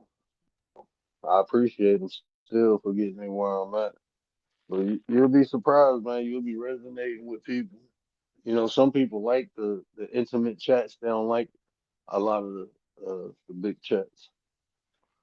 So like Yeah, so you will see, dynamics change, bro. Change. So I mean, when you first start off, you gonna have a group of people. Then after a while, as you start learning what you doing, you gonna get another group of people, and it's just gonna keep being like that, bro. Some people gonna stay, some people gonna come back around, and some people just go leave. You just be consistent in what you do, and your channel will build up. yeah, absolutely. And like he said already, you're gonna have the support of us. It's not even about about being loyal. It's more about for us, if you have content that can help somebody, or if it's entertaining, it could pick somebody up. We ain't got no problem sharing it. You see what I mean? So that wouldn't even be a problem. You just gotta say, you know what, I'm ready to do this. I'm gonna go ahead and hit the button, the go live button, and just have a conversation. You know what I mean? And that's what will make you comfortable enough to say, all right, I think I can handle this, and then go on and make more and more and more content. But you're gonna pick up momentum because as you go around, you'll hear people say some good things, some nonsense, and you'll be ready to tackle it. Like, I don't agree with that. That just sounded goofy. You know what I mean? And this is why it sounded goofy. Or I agree with this because of this, that, and third. It depends on where you going with your content. So it's a possibility. I mean, well, I know you'll do well. I ain't going. I'm gonna be honest. I know you'll do well because of you know the conversations that we had, and it's never lackluster. It's just it'll be a great topic, and then we mix jokes into it. So you got this. If that's what you intend to do, command and report to HR. But if that's your intention, then you got this. Don't even worry about that. And I say just know what you want. You know what I'm saying? Know what you want to do because like getting on this thing is like I had to learn. I only been on here for 2 years, but when I first got on, bro, I just wanted to talk, and then I seen I was actually helping people. Then I'm like, okay, I went and got my life coaching certificate and everything. Started a whole business because I came on YouTube helping people, bro. Um, then it's like, you start thinking like a content creator. You know what I'm saying? And you can lose yourself in that Mhm. because a lot of times you start playing to the crowd, and it's like, nah, man, that ain't what it is. I did that for a minute. I was playing to the crowd, and I'm like, I was not happy doing that shit. So nah, it's like, okay, nah, this is what I want to do. I just want to come on here, educate, motivate, inspire, and have fun, bro. That's all I want. 4 things I'm coming on here to do. And when you stick your flag in the ground, bro, the right people will come around you, start building with you, start helping you, bro. But you just be consistent on you, but know what you want to do with this shit. If you want to entertain, entertain.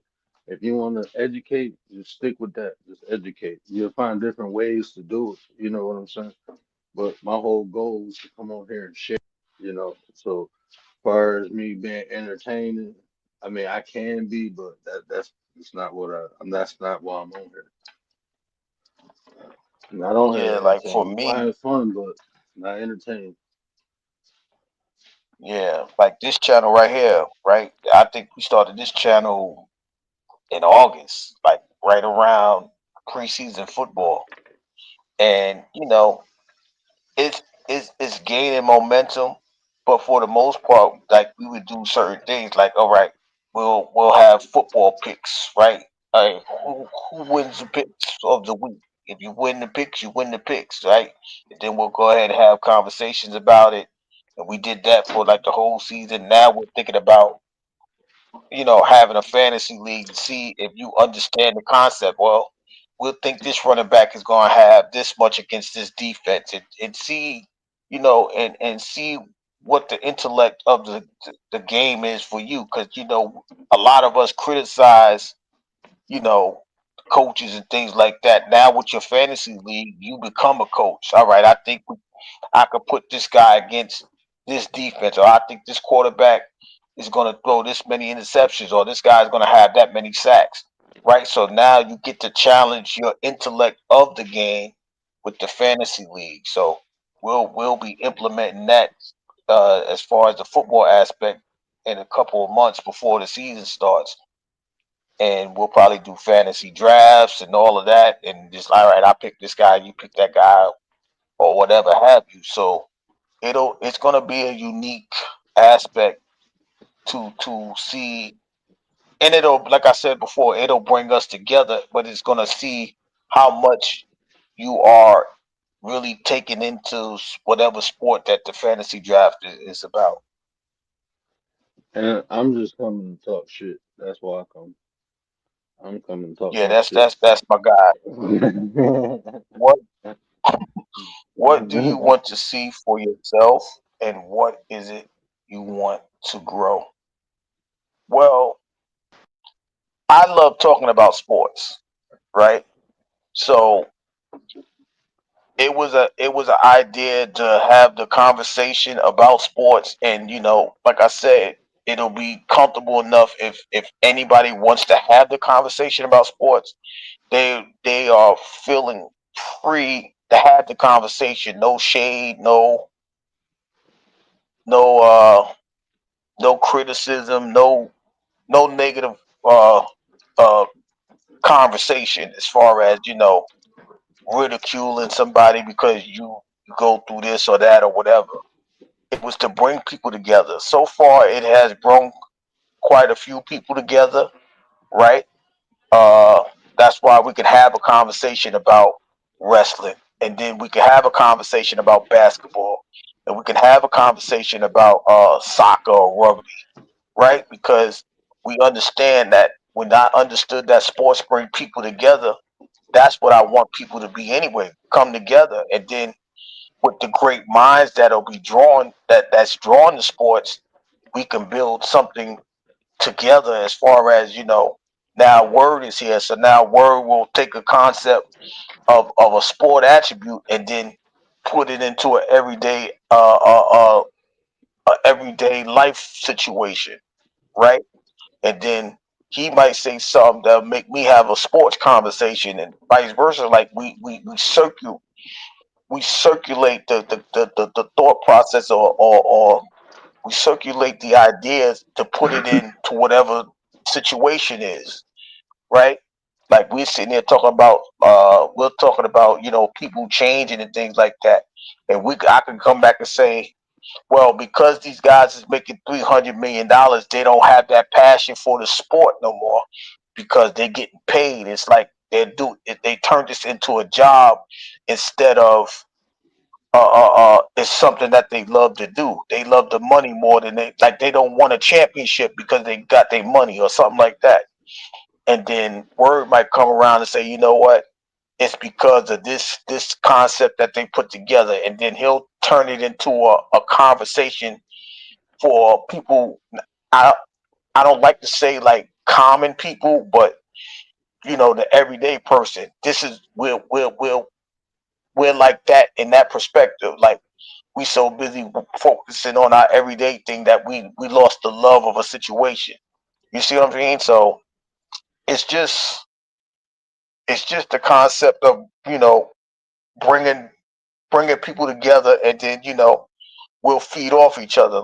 You know what I mean? Like this conversation may allow you to go ahead and push live and start your conversation, and then the first time you start, you may feel a little funny. Like I still hate my voice, like to this very present. I don't like my voice, but some people say, you know what, you keep going. I like your delivery, I like your flow, and then I'll just have a conversation about whatever the topic of sports is. So that's how that goes. Yeah, we literally building a whole like community. It's diverse. People call it a sect. But when you deal with the nine, like right now, you got what I do on the Words channel. We ain't been on the other channel, but over there we cut loose, bro. We have fun. But it's all within like building though. Like even when we say petty, bro. I mean things, but we don't like degrade people or nothing like that. Like that ain't in our heart, bro, to like beat people down. But I do talk shit, bro. I am gonna make a funny out of something. So I am very sarcasm is a beautiful trait of mine. Um, I'm a smart ass. I get a little bit dark humor. But then we got BDB, my boy BDB. He do battle of the beats. He have like little different. He called it the debate table, but he'll talk about like old school gaming. It's just good, like the environment. Like we all have um, similar decorum where we come to build with people, have fun. You know what I'm saying? Not all that beef and shit, arguing, all that negative juju, bro. I don't really deal with it. I get away from shit like that. But like just building. So if I'm not live, then Gary live. Someplace that anybody can still get that same, positive vibe out of it. And just talking about variety of things. Commander, we got people who do mukbang. They just come on there eating and talking. You can learn how to cook different dishes. Um, Commander one day she gonna start her true crime channel. So spot where we go talk about true crime. So we actually like in the nine we looking for a variety of people to do a variety of things, but with the spirit of building, with the spirit of community, with the spirit of tribe. The positive vibes. Not the negative shit, bro. We got enough of that. Doing that shit, we don't need to do it. We gonna bring something different. Yeah. So shout out to the rest of the group. Santina. Shout out to Tay Eats. Uh, Shout out to Commander. And when we talk, we know that word talks about a better you is a better us. But in order for us to be better, we have to have that comfort zone to come together to at least have the conversation. And as most of us been around word, we start to understand like it's about making it comfortable. Then when you are willing to add to the conversation, whether it's through the chat or actually hitting the panel, it makes you feel comfortable. And when you feel comfortable, we'll be comfortable with having whatever conversation that that is in store. You know what I mean? Like today was I know for sure today was like the first time we spoke about rugby and soccer, but it's because of your input to where okay, but you also see that hey, these guys actually know what they're talking about. They understand a little bit about soccer, so you can have that conversation. Or when your soccer season starts and you say, you know what, let's talk about soccer, then you would have the conversation, and then okay, we'll be learning from you. So okay, so you know that's the beauty. Like I said, that's the beauty of sports itself. It brings people together, and when it brings people together, in order for you to be together, you have to have comfort zones in order to make it work. So that's the logic of the sports channel itself. So once you get once you get to that zone, it's like, hey, we're willing to try it. The only thing that I would suggest is, don't be afraid to try it, because if you're afraid to try it, then you already feel defeated before you even try. You know what I mean? So if you try it, you know, give yourself some time to gain the momentum of I can do it, I can do it. And then once you know you can do it, you'll be surprised at how many people say, you know what, Stoic, or you know what, Commander, or you know what, Mr. 33, you know what, Word. I appreciate that. You made me comfortable, and then it may inspire you to look at a thing in a different aspect. So that's the main thing about having these channels. And when you have these channels, some people may say, it may be for entertainment, but for the most part, it just makes your day go a little bit smoother. Well, that's our concept, but everybody's different. Yeah, I mean this like I said, this shit uh especially 2 years ago, this was like therapeutic to me, because I was able to make an impact without being, without so used to, going out doing things, bro. And it was like I'm confined into my home, like that shit was driving me crazy. And then, I got on here, like I said, I started helping people. Like, bro, I get, like, even when we talk about religion, spirituality, that's just stuff even the behavior, like, this is just stuff I did in my regular life to improve my life, you know. And I worked though, I always worked, always had a job or some type of business venture. So when I got when I lost my eyesight, what I can do, and then it's like it made sense, like why I obtained all this knowledge or information about these different subjects. Um, Now I can utilize it. I can put it to play. I can actually help people with some of the information. And it's who was that? I think Fox. Like when she was talking about uh she felt it was ingenuous when and I tell people you can change your perception with words. Or then she started talking about like law of attraction and she, was telling her story and I'm like, that's what makes it so unique because these are the things I benefited from. So I mean, like when people talk about waking up in pain every day, you don't hear me complaining about it, but I deal with it. There's a reason I don't complain about it. Um, it's through the teachings and the lessons I learned. You just in general complaining about things don't make things better. It just don't. What make things better is action, and the more knowledge you have, the more action you can take. So I mean, me being in pain is things that I can do. Herbally, I can do things like different exercises. It's just you equip with, the more you can improve your condition, even your mindset, bro. This shit that drives another person crazy, but um, my mind is strong, and that's because of these teachings. So when people talking about there ain't no God or ain't spirituality, this or spirit, then you look in their life and you see how miserable they are.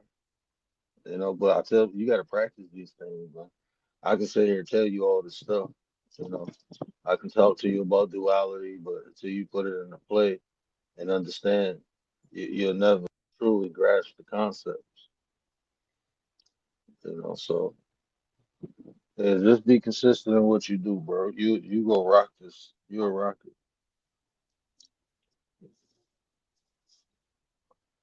Yeah. Yeah, I It's think like they got it's PayPal. it's nothing to add. I can't even add on to that. That was just so eloquently spoken. So for me, I don't even. There's nothing for me to add.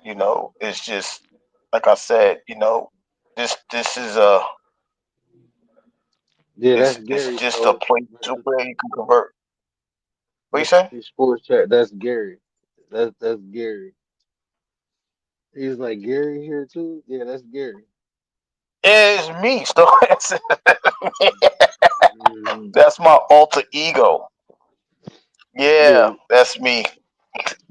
It's busted down.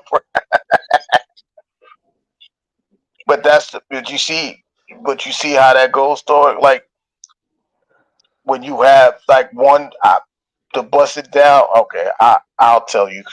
So the bust it down aspect is, it's a concept for me to like say whatever's on my heart, right? Like bust it down is more like a he encourages. He likes to uplift. He's one of those people that adds to the conversation wherever it is on that aspect. This is like strictly sports, right? The Mr. 33 is because of the 33 aspect of numerology. The master number 33.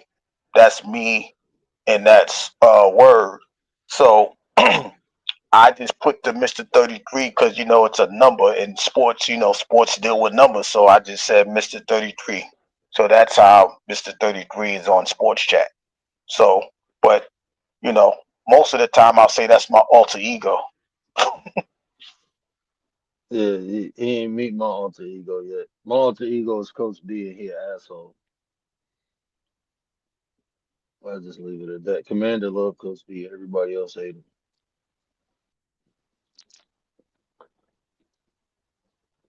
So it's just the concept of you know trying to Both get of in them hate where I him. fit in for me.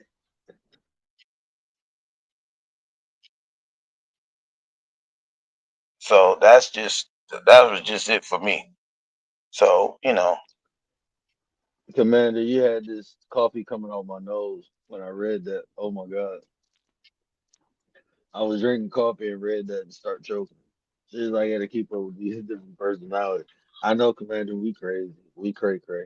Whole little tink tinks.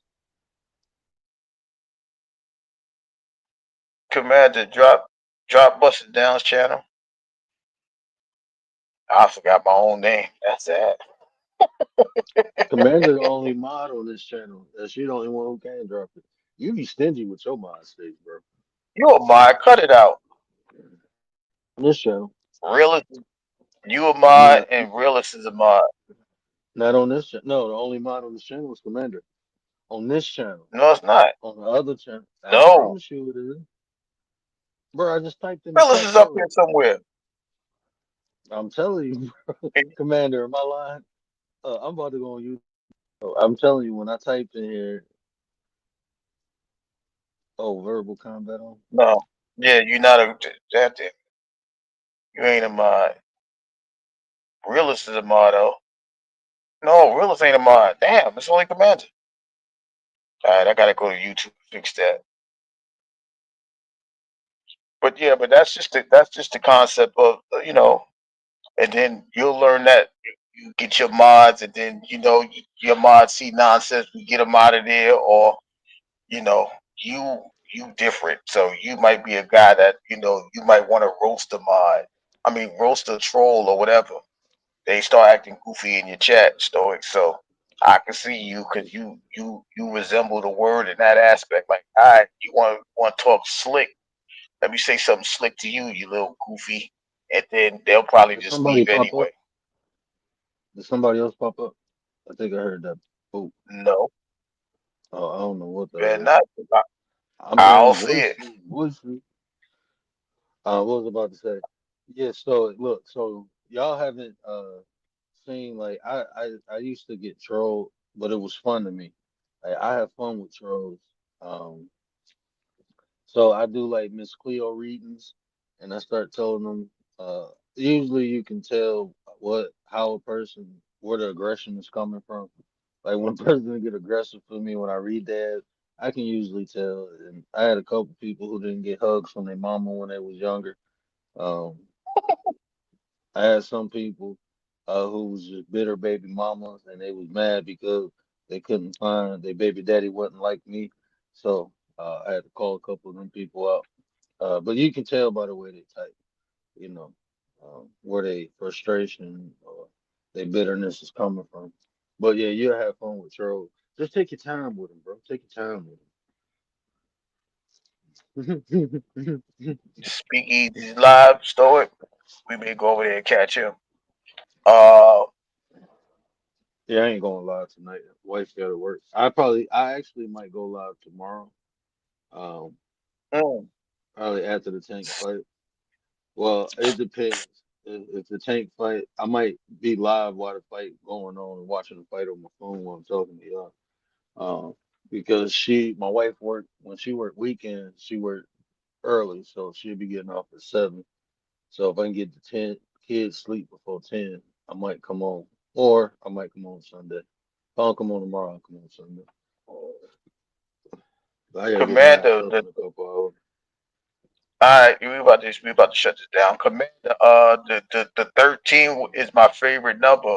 And I had that before Mr. 33 was even thought about.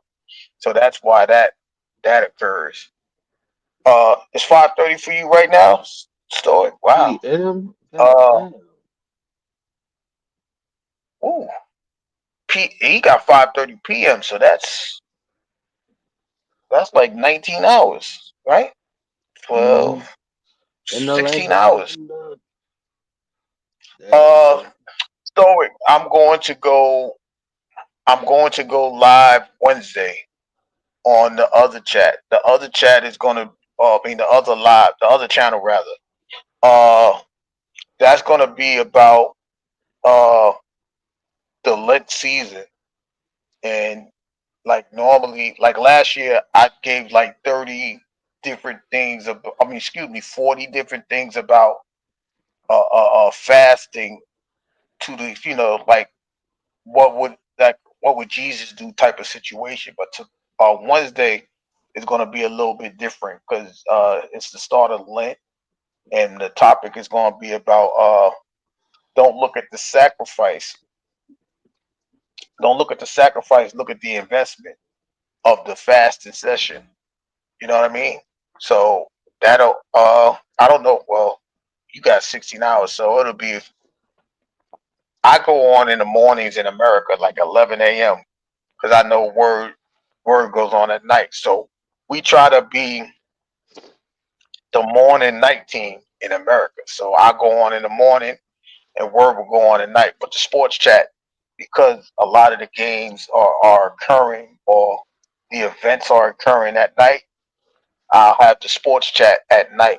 Normally, like if word was going live tonight, we would have ended it before word would have went live. So that way we could have just flowed over to him and we could have kept the conversation going for whatever topic he was going to have.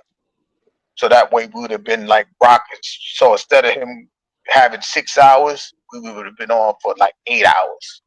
So that's the concept when we work, because we work together like that. So if you find somebody like that, you'll probably have that type of flow as well. But you know, um, you know, you, I, hey, hey, man, I don't know, bro. You know better than me. what I don't. I ain't what's that? reading that, bro. I ain't reading that. I'm gonna read it. I'm gonna read it. Fuck it. I'm waiting to get canceled. I'm gonna get canceled one day. Aussie girls sound like hyenas. That's what Stoic said. I'm not from Australia. He is, so he know better than I didn't see. me. Oh, I didn't even know. I ain't even seen none of that. Uh, yeah, but Yeah, she like I is that. said, Was good. that the was that the commander? Was that the girl with the green on? I seen a little bit of it when old boy was up there. He be coming through. He came on the panel a couple times. Damn, what is his name? The young white dude who Ozzy was like he know the Bible. Something Life Talk. It started with a J. Is his name James Life Talk or something like that? I think it's James Life Talk. Yeah, he was up there. They was doing a 1v1 and I went to sleep. I don't know what happened after that. Oh yeah, Stoic said James. Yeah, Yeah. Yeah, I Stoic. don't really Are you guys in the boxing, Stoic?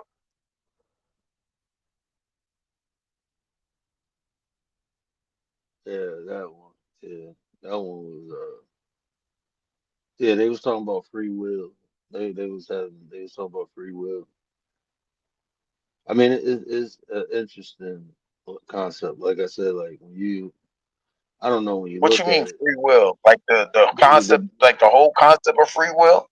like they was debating do we have free will? And like I said, I mean from the concept of free will, I can totally see, but when you say God gave us free will, then it don't make sense no more. Like when you add the God factor to it, doesn't make sense.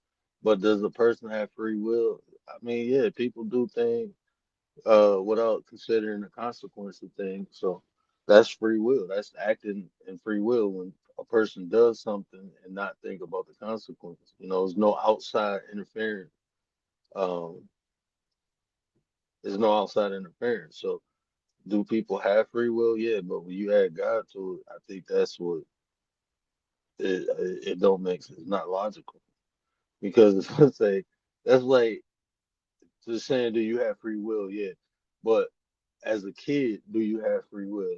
I ain't had no damn free will when I was a kid because I was thinking about them ass whoopings I was gonna get if I do this. So free will went away. The consequences take the free will away. You know what I'm saying? Like once you think of a consequence, and free will is gone. You're not acting in free will anymore.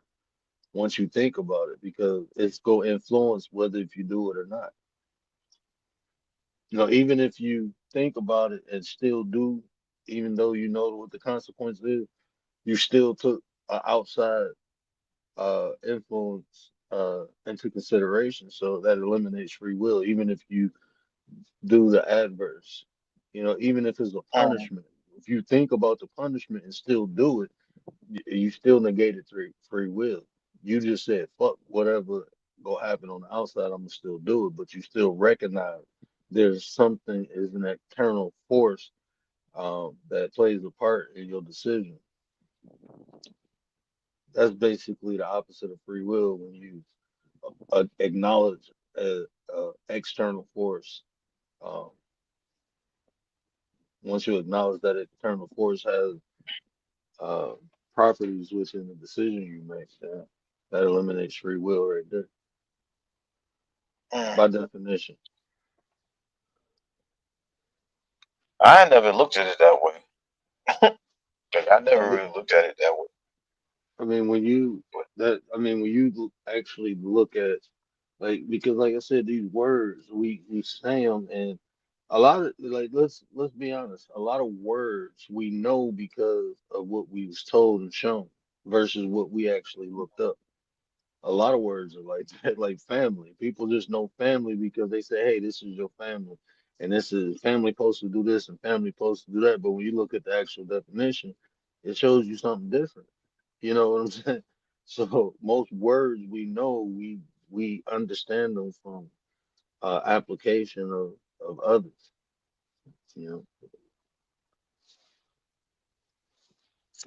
I mean, yeah, I don't know how, like Stoic was saying, there's only so much a person can do in life. It's all the predetermined. I don't know if it's well, if it's predetermined, I don't know it. You know what I mean? So that's I was like even like what he say, life is predetermined. Like this is why I rock with that, right? This is how I understand it because everything has a cause and effect, right? So when you say predetermined, I think what people do is think about um, one like your life is supposed to go this one way, but if you have only choices in life, then it's only gonna go one or two ways, right? So that's technically still predetermined because even though you most things in life, bro, we make choices. Very few times in life we make decisions, bro. That's the sad part. mm, That like people don't understand that the difference between a choice and a decision, bro. A decision is you you gotta write that making down, homie. you You gotta write create the that down. choices, but the You decision gotta write that is down. Woo! like when you decide something, you are in total power where you're making the choices. But when you Command to choose, clip that's that. something given to you. That's something normally given to you. So like what is your if somebody asks you what is your political party, you go choose one of the parties that was given to you. When you vote for president, you choose one of the people that they give to you to choose from. You don't make a decision. People say they're trying to argue this. You making a choice is making a decision. No, it's not. Look at the fucking word. Look at the damn definition now. Let's use these words correctly because words create perception, the way we think.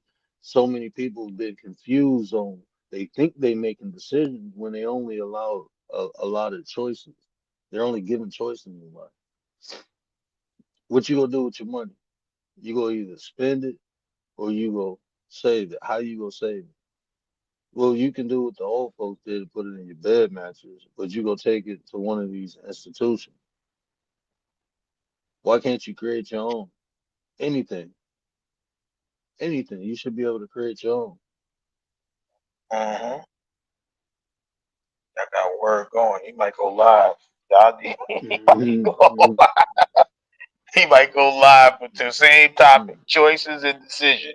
Here's the difference. Yeah, But and see, but go that's what ahead. I mean saying. Like when he said free will is choice. Exact. Like you know why? Is because it's a concept that you accepted. That's why free will is a choice. Like all look, think about this. All this shit was here before we came. So we just using shit. But remember, at one point people created these things. This is like we so fucking lazy now, bro. Don't nobody try to create shit no more. Like even with these debates, like when people be debating, that's why I'm like, bro, y'all in reality, there's not a lot of people who can debate with me. If you want to play these games and shit, okay. But in reality, and I'm gonna tell you why, because most people just go regurgitate some bullshit they heard or seen from somebody. Most people don't even have life experience, bro. They haven't been places. So the first thing they do is pull up a statistic.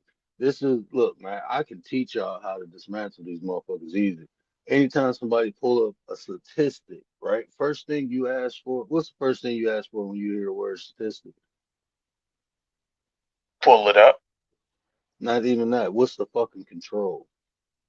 What's the control? What group are we talking about? In what region? And what area? Because a lot of times these statistics come from one part, bro. This is not a representation of all. Well, we got it from the DOJ. Okay. And you got to understand this about numbers too. When we talking about numbers, when you talk about a percentage, the lower the sample, the higher the percentage gonna be. What I mean, like, if you take 20 from 100, right? You take 20 from 100, that's gonna be 20%. But you take 200 from 10,000, you will have something like, what is that? Can't think of the top of my head. It's gonna be like six something percent, but it's a higher number. So even in America, like when people be like black on black crime versus white on white crime, the percentage is higher, and what they argue is fewer people doing more crime. There's not fewer people doing more crime because a lot of these percentages are coming out of inner city where you have variables like poverty. So of course, in poverty areas, you're gonna get a higher percentage. You're not looking at the black people in the suburbs. You ain't looking at the middle class. You're looking at the poor black people, comparing them. Now you look at the white crime. A lot of the higher percentage of their crimes happen in the fucking suburbs, bro, and are white collar crimes. But even when you talk about unaliving, bro, this is more upper class white people unaliving people than lower class. Mm. When you look at the fucking DOJ report, you'll see that shit right in there, bro. That shit crazy. The lower class white people get arrested for like drugs and larceny and bullshit like that, robbery. But when you talk about unaliving, it's usually the upper. And usually, Yeah. when you look at a lot of those cases, it's for insurance money, bro. Mm. It's for Got to shit like, come up somewhere, I guess. But see, that's side note, right? Stoic. This is the type of thing like we could add to the conversation, right? Like we went from sports, and then we could say something like, okay, so here's the real question: does numbers the lie? DOJ. You know what I Oh, mean? my bad. No, Yeah, no, the no. DOJ. I'm just saying. I'm just showing him how we feed off of each other, right? Like, okay, we talk about numbers, like sports. In sports, numbers play a big role, but you just showed an example how numbers lie, right? Uh, uh, uh, because people think that you know a certain percentage is a big number, but when you look at it in totality, it's not as big as people say it's going to be. You know what I mean? Like if But people think if you hit like in baseball, if you hit 300, that's substantial, but in regular person mind, it's like that's not even a big number. But then you look at it again, like that's only 300 against this individual. You might be batting like 200 against this type of pitcher, right-handed or left-handed or something to that extent. So we can always attach the situation from one thing to another. So a number from sports can be attached. We can have the debate about if numbers lies or not, things of that nature. See, what happens is this: people weaponize information, right? So, like Mhm. a lot of times when people like, I heard somebody, damn, what show was that on? It was like men and women going at it, and they was talking about how um Oh, LA this Project. percentage. No, I think it was on one of the morning wake up shows, something like that. Um, Oh, okay. but she was reviewing one of the videos. It wasn't the video I'm talking about, but Okay. it was one of the videos. But they were saying how black women in America are obese, right? Majority of black women. And then I'm like, but when you look at that, I seen where they got it from. But like I said, all statistics have controls, and those controls is variables. So when you look at those statistics, you're looking at people from impoverished areas. They lack health care, they lack health information. They got fast food restaurants on every corner. And you in poverty, bro. It's easy to go get something off the value meal and eat, bro, and be able to eat, then go and cook a proper meal. Go to a nice restaurant where they sell healthy food. It's easier to go to these restaurants and they flooded. I know people eat gas station food because shit, they trying to survive, bro. That's what happens when you live in poverty, bro. You know what I'm saying? So you got to take those variables into consideration when you're talking about statistics. And that's how I mean, but that shit easy, bro, to dismantle. Like anytime somebody pulls a statistic, man, I eat that shit alive. And then like even like bro, I just know like the tactics these people use. Like on most debate, like when you come on YouTube and most people debate, first thing like in a debate, an actual formal debate, they teach you to dismantle the context of what someone is saying. Mhm. You go against the context. On these YouTube debates, they focus on word structure, bro. So if you misuse a word or if you structure a sentence wrong, that's what they attack. They ain't even attacking the context of what you're saying because they stop you in the middle of your conversation. It's like in a formal debate, now you allow a minute to talk to get your thought off, and then you got rebuttals. You know what I'm saying? Mhm. But on here, so most of the tactics, people, they find clever ways. It's really an ad hominem, but what they try to do is prove their point before they throw the insult. Mhm. They prove the insult before they throw it. So if they saying you dumb, they try to show the crowd that you dumb. And then when they say you stupid, they be like, well, no, I'm just stating, the obvious. And that's considered not to be an ad hominem. It's a fucking ad hominem, bro. Anytime you attack the person, anytime you go against the person versus what the person is saying, isn't that hominem. You can try to dress that shit up like a ballet dancer. It's still a fucking pig, bro. Stoic, you got him started. Stoic. Mhm. He's supposed to be going to bed. You might make him start a live in about 10 minutes.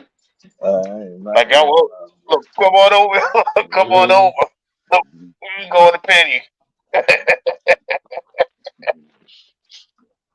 So it said, like these teenagers, they really think that they think they're smart and they know it all already.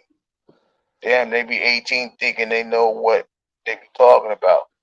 Well, I don't know if it's that, because some of these 18-year-olds think they go through the experiences of an adult earlier before their 18th year, right? And they think they learned it all, but they forget that there's a lot to learn going forward. So I can understand that in totality. Man, I'm 40 years old and I realize I still don't know shit, bro. Like, god damn, it's too much shit to know anything, bro. At the end of the day, you think you know And it all, for us, you will be shown real quick you right, don't know nothing. No, I was just saying, when you right, think you know it all, you gonna be shown, you gonna get humbled, and you gonna be shown you don't know nothing, bro. I remember when and, I was and 18, bro, life felt like a video game, bro. Shit ain't even feel real, bro. yeah, like see our story say that it be controlled. It be controlled because they stunt the growth, like because they think they grown. They you can't tell a grown person nothing. That's one of the things I say all the time, story. So you might hear that like repetitive. But once you grown, you don't grow anymore. So now you once you feel like nobody could tell you nothing, it's either your way or no way. Some people might say that's an ego thing. I just say it's a grown thing because you grown. Like what could you tell me? People stop listening to their parents. Why? Because they think they grown. Teenagers want to rebel against their parents. Why? Because they grown. They think they know it all, or they they think they grown and know it all. And then soon as something come down, oh mommy, daddy, I'm sorry. No, because at the end of the day, your parents try to tell you it's too much for you to learn, for you to act like you grown. And then when they put you out, you want to be grown, you get put out, then you want to come back groveling. So that's just the that's just the mantra of I don't even know. Like today's kids is gonna be different from us. They may think they grown they may be playing video games and not even think about being grown. They just play video games too much. You know what I mean? They don't even have the social skills to know what's going on around them for them to say that they're grown. But that's just my opinion.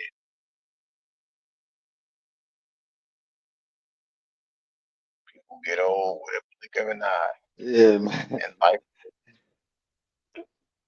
is too short to argue about if Earth is flat or not, and things like that. Yeah, I'm straight, bro. I don't give a fuck if the earth flat. I ain't trying to get off the earth. Fuck, I care if it's flat. Fuck. They talking about the ice wall, bro. If it was an ice wall, it means I ain't supposed to go over it. That's what that shit mean. That's why I was there. Like, y'all be funny too much, man. Hey, but let me jump down, bro. I appreciate you letting me up. I'm gonna be up here talking to y'all, Alrighty. man. They're gonna be on here Yeah, till I told you, you up in might. the morning, me talking. Yeah, word. I try to tell you. I try to say word. He just going. He preaching right now. But Commander, don't just remind me. What was it? Choice and decision. We'll have that conversation sooner or later. But I appreciate my 33 brother coming up. Special shout out to Stoic who added to the conversation. We appreciate it.